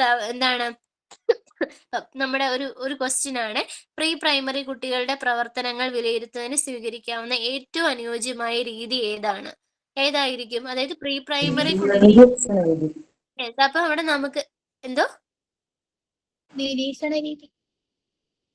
നിരീക്ഷണ രീതിയാ. കാരണം കുഞ്ഞുങ്ങളാണ് അല്ലെ, പ്രീ പ്രൈമറി കുട്ടികളാണ്. അപ്പൊ അവരെ സംബന്ധിച്ച് അവരുടെ പ്രവർത്തനങ്ങളും ഇതൊക്കെ കണ്ട് നമുക്ക്, അല്ലാതെ വലിയൊരു ക്വിസ് നടത്തിയിട്ടോ അല്ലെങ്കിൽ വലിയൊരു ഒരു ടെസ്റ്റ് നടത്തിയിട്ടൊന്നും നമുക്ക്, കുഞ്ഞു മക്കളാ. അപ്പൊ അതുകൊണ്ട് തന്നെ നമ്മൾ അവിടെ ഉപയോഗിക്കുന്ന രീതി എന്ന് പറയുന്നത് നിരീക്ഷണ രീതി ആയിരിക്കും. ഇനി പരീക്ഷണ രീതി എന്ന് പറയുമ്പോഴും എന്താണ്? എക്സ്പെരിമെന്റൽ അല്ലെങ്കിൽ എന്താ പറയാ, അവരുടെ ഈ പറയുന്ന ഇതുപോലെ എന്തെങ്കിലും അവരുടെ പലതരത്തിലുള്ള ബിഹേവിയേഴ്സിനെ കണ്ടുപിടിക്കാനായിട്ട് നമ്മൾ അവർക്ക് ചെറിയൊരു എക്സ്പെരിമെന്റ് എന്ന് പറയുമ്പോൾ ലാബിൽ നടക്കുന്ന എക്സ്പെരിമെന്റ് എന്നൊന്നും ആലോചിക്കേണ്ട, സിമ്പിൾ ആയിട്ട് അവർക്ക് എന്തെങ്കിലും ഒരു സോഷ്യൽ എക്സ്പെരിമെന്റ്സ് ഒക്കെ കൊടുത്തിട്ട് അവരുടെ ആ ബിഹേവിയേഴ്സും അവരുടെ ഉത്തരങ്ങളും വെച്ചിട്ട് അവരെ നമ്മൾ എന്ത് ചെയ്യുന്നു? അവരുടെ ആ ഒരു രീതി അല്ലെങ്കിൽ ആ ഒരു സ്വഭാവത്തെ നമ്മൾ മനസ്സിലാക്കിയെടുക്കുന്നു. അതാണ് എക്സ്പെരിമെന്റൽ മെത്തേഡ് എന്ന് പറയുന്നത്. ഇനി അഭിമുഖം അറിയാം അല്ലെ, ഇന്റർവ്യൂ നടത്തുന്നത്. കുട്ടികളോട് നമ്മൾ ഒരു എന്താ പറയുക, ഒരു ഇന്റർവ്യൂ എന്നുള്ള രീതിയിൽ അവരെ അപ്പൊ അവരോട് ഞാൻ നിന്നെ ഇന്റർവ്യൂ ചെയ്യാൻ പോവുകയാണ് എന്ന് പറഞ്ഞിട്ടല്ല, എങ്കിലും അവരെ ഇത്തരത്തിലുള്ള ചോദ്യങ്ങളൊക്കെ ചോദിച്ചുകൊണ്ട് അവരിൽ നിന്ന് അവരുടെ ബിഹേവിയേഴ്സ് അല്ലെങ്കിൽ അവരുടെ പഠനം അല്ലെങ്കിൽ ബിഹേവിയറിനെ നമ്മൾ പഠിക്കുന്ന രീതിയാണ്. ദെൻ സർവേ രീതി അറിയാലോ, നമ്മളൊരു സർവേ നടത്തി, ഇപ്പൊ ക്ലാസ്സിലെ സംബന്ധിച്ച് നമ്മുടെ ഇപ്പൊ ഒരു ഭാഷാ അധ്യാപികയാണെങ്കിൽ അവരുടെ ആ ഒരു വിഷയത്തെ സംബന്ധിച്ച് കുട്ടികളെ പറ്റി അവർക്ക് അറിയണമെങ്കിൽ അവർക്ക് വേണമെങ്കിൽ അവർക്കൊരു സർവേ രീതി നടത്താം, അല്ലെങ്കിൽ സ്കൂളിൽ നടത്താം, അങ്ങനെ രീതിയിൽ. അപ്പൊ സർവേ അറിയാതെ കുറെ ക്വസ്റ്റ്യൻസ് ഉണ്ടാവും, ആ രീതിയിൽ നമുക്ക് അറിയാം. ദെൻ ക്ലിനിക്കൽ രീതി, അതിപ്പോ നമുക്ക് ഒരുപാട് പറയേണ്ട ആവശ്യമില്ല. സാമൂഹിക ബന്ധ പരിശോധനകൾ, അതായത് കുട്ടികള് സാമൂഹിക ബന്ധശോധനകൾ, നിങ്ങൾ സോഷ്യോമെട്രി ഒക്കെ നമ്മൾ ചെയ്തിട്ടുണ്ടാവും. അതായത് ഒന്നുമില്ല, കുട്ടികൾക്ക് അവരുടെ ഒരു ക്ലാസ് നമ്മൾ എടുത്തു, ആ ക്ലാസ്സിലെ കുട്ടികൾ തമ്മിലുള്ള സാമൂഹിക ബന്ധത്തെ പരിശോധിക്കുന്നു. ആ പേരിൽ നിന്ന് തന്നെ ഓർത്തിരുന്നോളുക. സാമൂഹിക ബന്ധ പരിശോധന എന്ന് പറഞ്ഞാൽ എന്താണ്? ആ കുട്ടികളിലെ ഒരു ക്ലാസ് ആ കുട്ടികൾ തമ്മിലുള്ള ആ സമൂഹത്തിലെ ബന്ധത്തെ പരിശോധിക്കുന്നു. ഏതെങ്കിലും കുട്ടിയെ മറ്റുള്ള എല്ലാവരും ചേർന്ന് ഒഴിവാക്കുന്നുണ്ടോ? ഏതെങ്കിലും കുട്ടിയെ എല്ലാവർക്കും ഒരുപോലെ ഇഷ്ടമുള്ള കുട്ടിയുണ്ടോ? അല്ലെങ്കിൽ ഒരു കുട്ടിയെ മാറ്റി നിർത്തുന്നോ? അല്ലെങ്കിൽ അവിടെ പ്രത്യേക തരം എന്തെങ്കിലും ഗ്രൂപ്പുകളുണ്ടോ എന്നൊക്കെ നമ്മൾ മനസ്സിലാക്കുന്ന ഇത്തരത്തിലുള്ള സാമൂഹിക ബന്ധ പരിശോധനകളിലൂടെയാണ്. പിന്നെ പ്രക്ഷേപണ രീതി, പലതരത്തിലുള്ള ടെക്നിക്സ് അല്ലെങ്കിൽ പ്രൊജക്റ്റീവ് മെത്തേഡ്സ് വെച്ചിട്ട് നമ്മൾ നടത്താറുണ്ട്. അതിൽ വരുന്നതാണ്. ഇതിന്റെയൊക്കെ നോട്ട് നിങ്ങൾക്ക് കിട്ടുമ്പോൾ നിങ്ങൾ അതൊക്കെ പേരുകളൊക്കെ ഓർത്തിരുന്നോളൂ. അതിന്റെ ഒരുപാട് അതിൽ നിന്നില്ല. മഷിയപ്പ് പരീക്ഷ, thematic apperception test, children's apperception test എന്നൊക്കെ പറഞ്ഞിട്ട് കുറെ ടെസ്റ്റുകളുണ്ട്. ഇതൊക്കെ നമ്മൾ ഈ കുട്ടികൾക്ക് പ്രക്ഷേപണ രീതിയിൽ ഉപയോഗിക്കുന്നതാണ്. എന്തിനു വേണ്ടിയിട്ടാണ്? അവരുടെ ഈ വ്യവഹാരങ്ങൾ, ഇപ്പം നമ്മൾ തീമാറ്റിക് അപ്പർസെപ്ഷൻ ടെസ്റ്റ് നമുക്ക് പ്രൈമറി ക്ലാസ്സുകളിലൊക്കെ അല്ലെങ്കിൽ ഒരു അപ്പർ പ്രൈമറിയിലൊക്കെ നമുക്ക് ഉപയോഗിക്കാവുന്ന ഒന്നാണ് തീമാറ്റിക് അപ്പർസെപ്ഷൻ. അതായത് നമ്മൾ കുട്ടികൾക്ക് ഒരു തീം കൊടുക്കുന്നു. ആ തീം കൊടുത്തിട്ട് അവരോട് പറയാണ്, ഇത് വെച്ചിട്ട് നീ ഒരു കഥ പറഞ്ഞേ എന്ന് പറഞ്ഞാൽ കുട്ടികൾ അത് വെച്ചിട്ട് ഒരു കഥ പറയും, അല്ലെങ്കിൽ അവർക്ക് എന്താണോ മനസ്സിലായത് അവരത് പറയുന്നു. അത് വെച്ചിട്ട് അവന്റെ മാനസിക നിലയെ അല്ലെങ്കിൽ അവന്റെ ആ ഒരു വ്യവഹാരത്തെ അളക്കുന്നതിനെയാണ് ഈ പറയുന്ന പ്രക്ഷേപണ രീതി എന്നൊക്കെ പറയുന്നത്. നമ്മുടെ ചിൽഡ്രൻ അപ്രസെപ്ഷൻ ടെസ്റ്റും അതുപോലെ തന്നെ ഈ തീമാറ്റിക് അപ്രസെപ്ഷൻ ടെസ്റ്റ് ഒക്കെ ഇതിൻ്റെ അകത്ത് വരുന്നതാണ്. ഓക്കെ, ദെൻ അടുത്തതാണ് സഞ്ചിത രേഖ. എപ്പോഴും സഞ്ചിത രേഖ അല്ലെങ്കിൽ ഈ ഉപാഖ്യാന രേഖ എന്നൊക്കെ നിങ്ങൾ കണ്ടിട്ടുണ്ടാവും. ഓക്കെ, അപ്പൊ എന്താണ് ഒരു നമ്മൾ സഞ്ചിത രേഖ അല്ലെങ്കിൽ ക്യുമുലേറ്റീവ് റെക്കോർഡ് എന്ന് പറഞ്ഞ ഒന്നുമില്ല. ഒരു കുട്ടിയെ അവനെ വ്യക്തിപരമായിട്ട് അവനെ ഒന്ന് അറിയാനും അവന്റെ ഇപ്പൊ ഒരു കുട്ടി നമ്മുടെ സ്കൂളിലേക്ക് ആദ്യമായിട്ടൊരു കുട്ടി നമ്മുടെ സ്കൂളിലേക്ക് വന്നു. അപ്പൊ അവൻ നമ്മുടെ ക്ലാസ് ടീച്ചർ, നമ്മളാണ് അവന്റെ ക്ലാസ് ടീച്ചർ എന്ന് വിചാരിച്ചു. അപ്പൊ നമ്മൾ എന്ത് ചെയ്യും? നമുക്കറിയില്ല, യാതൊരു അവബോധവും ഇല്ല ആ ഒരു കുട്ടിയെ സംബന്ധിച്ച്, അവന്റെ പ്രവർത്തനം, അവന് യാതൊരു അറിവില്ല അല്ലെ, ന്യൂ സ്റ്റുഡന്റ് എന്നുള്ളത് മാത്രമേ അറിയത്തുള്ളൂ. അപ്പൊ നമ്മൾ എന്ത് ചെയ്യണം? അവൻ ആ ഒരു തുടക്കം മുതൽ അവന്റെ ആ ഒരു ബിഹേവിയറിനെ, അവന്റെ എല്ലാ പലതരത്തിലുള്ള, ഇപ്പം അവന്റെ മാനസിക പക്വത ആയിക്കോട്ടെ, അല്ലെങ്കിൽ അവന്റെ അക്കാഡമിക് ആയിട്ടുള്ള കാര്യമായിക്കോട്ടെ, അല്ലെങ്കിൽ അവന്റെ സാമൂഹിക പശ്ചാത്തലം, അല്ലെങ്കിൽ അവന്റെ ആരോഗ്യസ്ഥിതി, വൈകാരിക വികസനം, അങ്ങനെ എല്ലാ മേഖലകളെയും എടുത്തിട്ട് നമ്മൾ എന്ത് ചെയ്യാണ്? എല്ലാം ഒരു റെക്കോർഡ് ചെയ്യാണ്. മനസ്സിലായോ? ഒരു കുട്ടിയെ സംബന്ധിച്ച എല്ലാ കാര്യങ്ങളെയും സൂക്ഷ്മമായതും അല്ലെങ്കിൽ അവന്റെ മുഴുവൻ എല്ലാ കാര്യങ്ങളെയും കുറിച്ച് നമ്മൾ ഒരു ആദ്യകാലം മുതൽ പല ഘട്ടങ്ങളിലായിട്ട് നമ്മൾ ശേഖരിച്ചു വെക്കുന്നതിനെയാണ് നമ്മൾ ഈ എന്തെന്ന് പറയുന്ന സഞ്ചിത രേഖ അല്ലെങ്കിൽ ക്യുമുലേറ്റീവ് റെക്കോർഡ്. സഞ്ചിത രേഖ അല്ലെങ്കിൽ ക്യുമുലേറ്റീവ് റെക്കോർഡ് എന്ന് പറഞ്ഞാൽ എന്താണ്? നമ്മൾ അവന്റെ അതായത് സഞ്ചിത രേഖയിൽ നമുക്ക് അവന്റെ മാനസിക പക്വതയെ പറ്റി നോക്കാം, അല്ലെങ്കിൽ വിവരങ്ങൾ ശേഖരിക്കാം, അല്ലെങ്കിൽ അവന്റെ പഠന നേട്ടം, അവൻ ഇതുവരെ ഏത് രീതിയിലാണ് അവൻ പഠിച്ചു വന്നത്, അല്ലെങ്കിൽ അവൻ സാമൂഹിക ബോധം, അല്ലെങ്കിൽ അവൻ എങ്ങനെയാണ് ആ കുട്ടിയുടെ ആരോഗ്യസ്ഥിതി, അവന്റെ പാഠ്യേതര പ്രവർത്തനം, എക്സ്ട്രാ കരിക്കുലർ ആയിട്ട് അവൻ എന്തൊക്കെ ചെയ്യാൻ പറ്റും, അല്ലെങ്കിൽ അവന്റെ സാമൂഹിക പശ്ചാത്തലം എന്താണ്, അങ്ങനെ അവനെ പറ്റി ഓൾ ഓഫ് ദ നമുക്ക് പറയാം, എല്ലാ കാര്യങ്ങളെയും പറ്റി നമ്മൾ എന്താണ് മനസ്സിലാക്കി വെക്കുന്നതിനെ നമുക്ക് എന്തെന്ന് പറയാം? സഞ്ചിത രേഖ.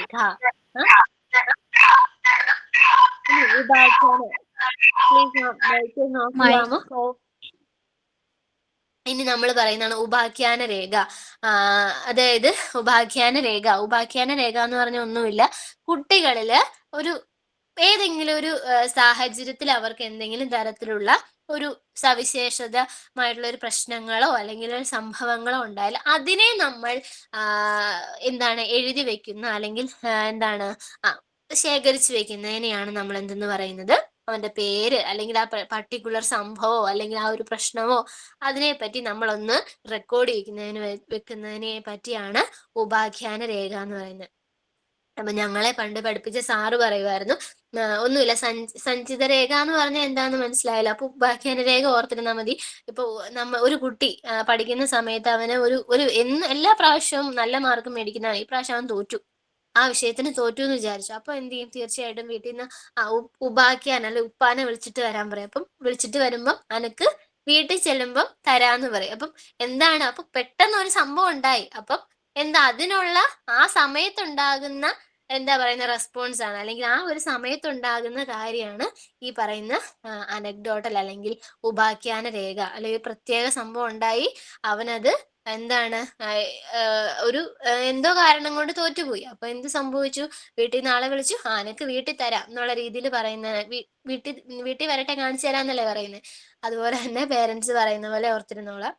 എന്താണ് ഉപാഖ്യാന രേഖ എന്ന് പറഞ്ഞാൽ പ്രത്യേക സാഹചര്യം. അപ്പൊ ഇത് രണ്ടും നിങ്ങൾ ഇതിൽ ഒന്ന് ഓർത്തിരിക്കേണ്ടത് ഏതാണ്? സഞ്ചിത രേഖയും ഉപാഖ്യാന രേഖയും കേട്ടോ. അത് വിട്ടുപോകരുത്. എവിടെയെങ്കിലും ക്വസ്റ്റ്യൻ ഇൻ കേസ് വന്നാൽ എന്താണെന്നുള്ള കാര്യം മനസ്സിലാക്കി വെക്കുക. ഇപ്പൊ തന്നെ മനസ്സിൽ ഉറപ്പിച്ചു വെച്ചോളുക. സഞ്ചിത രേഖ ഒരു കുട്ടിയുടെ ആദ്യകാലം മുതൽ അവന്റെ എല്ലാ കാര്യങ്ങളെയും ഉൾക്കൊള്ളുന്ന രേഖയാണ്. ഇനി ഉപാഖ്യാന രേഖ എന്ന് പറഞ്ഞാൽ അവന്റെ സെർട്ടൈൻ ആയിട്ടുള്ള ഒരു ഇൻസിഡന്റ് അല്ലെങ്കിൽ ഒരു സംഭവം, ഒരു സ്പെസിഫിക് ഇൻസിഡന്റിൽ അവൻ എന്തെങ്കിലും പ്രത്യേക കാര്യങ്ങളോ സംഭവങ്ങളോ നടന്നെങ്കിൽ അതിനെ നമ്മൾ എന്ത് ചെയ്യുന്നു? ഒന്ന് രജിസ്റ്റർ ചെയ്ത് വെക്കുന്നു. അതാണ് ഉപാഖ്യാന രേഖ. ചെക്ക് ലിസ്റ്റ് നിങ്ങൾക്ക് അറിയാലോ, കുറെ ക്വസ്റ്റ്യൻസ് ഉണ്ടാവും, അതിൽ ചെക്ക് ചെയ്യുന്ന അല്ലെങ്കിൽ ചെക്ക് ലിസ്റ്റ് ടിക്കിട്ട് പോകുന്ന രീതിയിലുള്ള ഇതാണ്. റേറ്റിംഗ് സ്കെയിലും അറിയാലോ. അതൊന്നും നമുക്ക് ഇവിടെ നിന്ന് കൂടുതൽ വരത്തില്ല. പിന്നെ ചോദ്യാവലി ആണെങ്കിലും കുറെ ക്വസ്റ്റ്യൻസ് ഉണ്ടാവും. ക്വസ്റ്റ്യൻസ് വഴിയായിട്ട് നമ്മൾ കുട്ടികളിൽ നിന്ന് വിവരങ്ങൾ ശേഖരിക്കുന്നു. ഇനി ഏറ്റവും ഇമ്പോർട്ടന്റ് ആയിട്ടുള്ളതാണ് കേസ് സ്റ്റഡി. അറിയാലോ, ഒരു കുട്ടി ഇപ്പം ഫോർ എക്സാമ്പിൾ അനു എന്ന കുട്ടി ക്ലാസ്സിൽ വളരെയധികം വിമുഖതയോടെ ഇരിക്കുന്നതും ചില സമയങ്ങളിൽ കരയുന്നതുമായിട്ട് ടീച്ചറിന്റെ ശ്രദ്ധയിൽപ്പെടുന്നു. ഈ സാഹചര്യത്തിൽ ടീച്ചർ ആ കുട്ടിയിൽ ഉപയോഗിക്കുന്ന ഉപാധി അല്ലെങ്കിൽ ഗവേഷണ രീതി ഏതായിരിക്കും എന്ന് ചോദിച്ചാൽ നിങ്ങൾ ഏത് പറയും? കേസ് സ്റ്റഡി ആണ് അല്ലെ. കാരണം എന്താ? ഇനി ഇപ്പൊ ഇവിടെ നമുക്ക് തന്നിരുന്ന ക്വസ്റ്റ്യൻ എന്തായിരുന്നു? ഓക്കെ. ഹൈസ്കൂൾ അധ്യാപികയായ അമ്പിളി വളരെ കാലമായി ഒരു കുട്ടിയെക്കുറിച്ചുള്ള ആഴത്തിലും പരപ്പിലുമുള്ള വിവരശേഖരണം നടത്തുന്നു.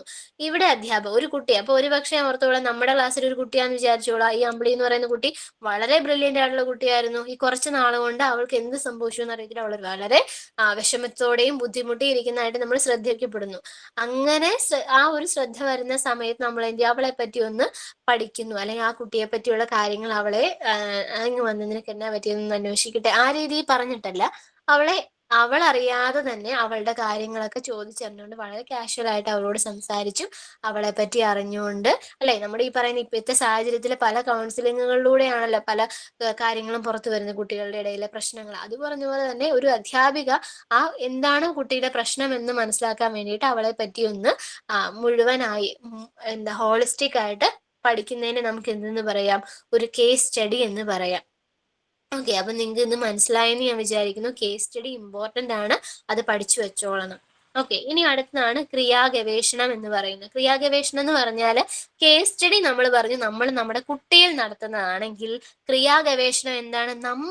നമ്മുടെ പോരായ്മകൾ, നമ്മുടെ ടീച്ചേഴ്സിന്റെ അല്ലെങ്കിൽ അധ്യാപകരുടെ പോരായ്മകളെ, ഓക്കെ, നമ്മുടെ അധ്യാപകരുടെ പോരായ്മ. ഇപ്പൊ ഞാനൊരു ഭാഷാധ്യാപികയാണെങ്കിൽ എൻ്റെ കുട്ടികള് യാതൊരു തരത്തിലുള്ള പഠനത്തിന് ഇമ്പ്രൂവ്മെന്റ് ഉണ്ടാകുന്നില്ല, ഞാൻ ചോദിക്കുന്ന ക്വസ്റ്റ്യൻസിന് ആൻസർ ഇല്ല, ഒരു ടെക്സ്റ്റ് പേപ്പർ ഇട്ട് കഴിഞ്ഞാൽ അവർക്ക് മാർക്കില്ല, അങ്ങനെ ഇത് കണ്ടിന്യൂസ് ആയിട്ട് എൻ്റെ ക്ലാസ്സുകൾ ഇങ്ങനെ പോവുകയാണെങ്കിൽ ഞാനൊന്ന് വിചാരിക്കണം, ഇത് എല്ലാ കുട്ടികളും ഇങ്ങനെയാണെങ്കിൽ ഒരുപക്ഷെ എൻ്റെ ഭാഗത്ത് മിസ്റ്റേക്ക് ഉണ്ടാവാം, അല്ലെങ്കിൽ ഞാൻ പഠിപ്പിക്കുന്നത് അവർക്ക് മനസ്സിലാവുന്നുണ്ടോ എന്ന് എനിക്ക് മനസ്സിലാകണം, അല്ലെങ്കിൽ എന്താണ് അവർക്ക് കിട്ടാത്തത്, അല്ലെങ്കിൽ ഞാൻ ഏത് രീതിയിൽ എൻ്റെ ടീച്ചിങ്ങിനെ ഇംപ്രൂവ് ചെയ്യണം എന്നുള്ളത് മനസ്സിലാക്കണമെങ്കിൽ കുട്ടികളുടെ ഫീഡ്ബാക്ക് കിട്ടണം. അങ്ങനെ നമ്മളുടെ ടീച്ചിങ്ങിന് വേണ്ടി, അല്ലെങ്കിൽ ടീച്ചിങ്ങിനെ ഇംപ്രൂവ് ചെയ്യാൻ വേണ്ടി, നമ്മുടെ അധ്യാപന രീതിയെ ഇംപ്രൂവ് ചെയ്യാൻ വേണ്ടി നമ്മൾ നടത്തുന്നതാണ് ക്രിയാഗവേഷണം അല്ലെങ്കിൽ ആക്ഷൻ റിസർച്ച്. നിങ്ങൾ ഓർത്തിരുന്നോളുക, കേസ് സ്റ്റഡി കുട്ടിയിൽ നടത്തുന്നതാണെങ്കിൽ ക്രിയാഗവേഷണം ഒരു ടീച്ചർ അല്ലെങ്കിൽ അധ്യാപിക സ്വന്തം അധ്യാപനത്തെ മെച്ചപ്പെടുത്താൻ വേണ്ടിയിട്ട് നടത്തുന്നതാണ് ക്രിയാഗവേഷണം. ഓക്കെ, അത് ഓർത്തിരുന്നോളുക. കാരണം അധ്യാപിക തൻ്റെ അധ്യാപനം അല്ലെങ്കിൽ തൻ്റെ അധ്യാപനത്തെ സംബന്ധിച്ച് കുട്ടികൾക്കുണ്ടാകുന്ന ബുദ്ധിമുട്ടുകൾ മനസ്സിലാക്കാൻ വേണ്ടിയിട്ട് ഒരു റിസർച്ച് നടത്തുകയാണെങ്കിൽ അത് ഏതായിരിക്കും? അല്ലെങ്കിൽ ഒരു പരീക്ഷണം നടത്തുകയാണെങ്കിൽ എന്തായിരിക്കും? അത് ക്രിയാഗവേഷണമായിരിക്കും. ഓക്കെ, ഇത്രയും നിങ്ങൾക്ക് ക്ലിയർ ആയെന്ന് ഞാൻ വിചാരിക്കുന്നു കേട്ടോ. ക്ലിയർ ആണല്ലോ അല്ലെ? ഓക്കെ, ഇനി നമുക്ക് എപ്പോഴും വരുന്ന കുറച്ച് കാര്യങ്ങളുണ്ട്. ഇപ്പൊ നമുക്ക് അടുത്തതാണ് നമ്മുടെ വിവിധ തരം മൂല്യനിർണ്ണയം. അതായത് ക്വസ്റ്റ്യൻസിൽ എപ്പോഴും വരാറുണ്ട് അല്ലെ? അതായത് മൂല്യനിർണ്ണയത്തെ അല്ലെങ്കിൽ നമ്മുടെ ഇവാലുവേഷനെ സംബന്ധിച്ച കാര്യങ്ങൾ, ഒരു കുട്ടിയുടെ ഒരു കുട്ടിയുടെ അക്കാഡമിക് ആയിട്ടുള്ള കാര്യങ്ങളോ അല്ലെങ്കിൽ അവന്റെ ഇവാലുവേഷൻ നടത്തുന്നതിനെ പറ്റിയുള്ളത് നമ്മളിപ്പോ നമ്മുടെ സ്കൂളുകളിലൊക്കെ നടത്തിക്കൊണ്ട് പോകുന്നത് ഒരു ഒരു കണ്ടിന്യൂസ് ആൻഡ് കോംപ്രിഹെൻസീവ് ഇവാലുവേഷൻ ആണ് നമുക്ക് പറയാം അല്ലെ? അവന്റെ കുട്ടിയുടെ എല്ലാ കാര്യത്തിലുള്ള കണ്ടിന്യൂസ് ആയിട്ടുള്ള ഒരു ഇവാലുവേഷൻ ആണ് നടത്തിക്കൊണ്ട് പോകുന്നത്. അപ്പം ഈ മൂല്യനിർണ്ണയത്തെ പറ്റി കൂടി നിങ്ങളൊന്ന് ഓർത്തിരുന്നോളുക.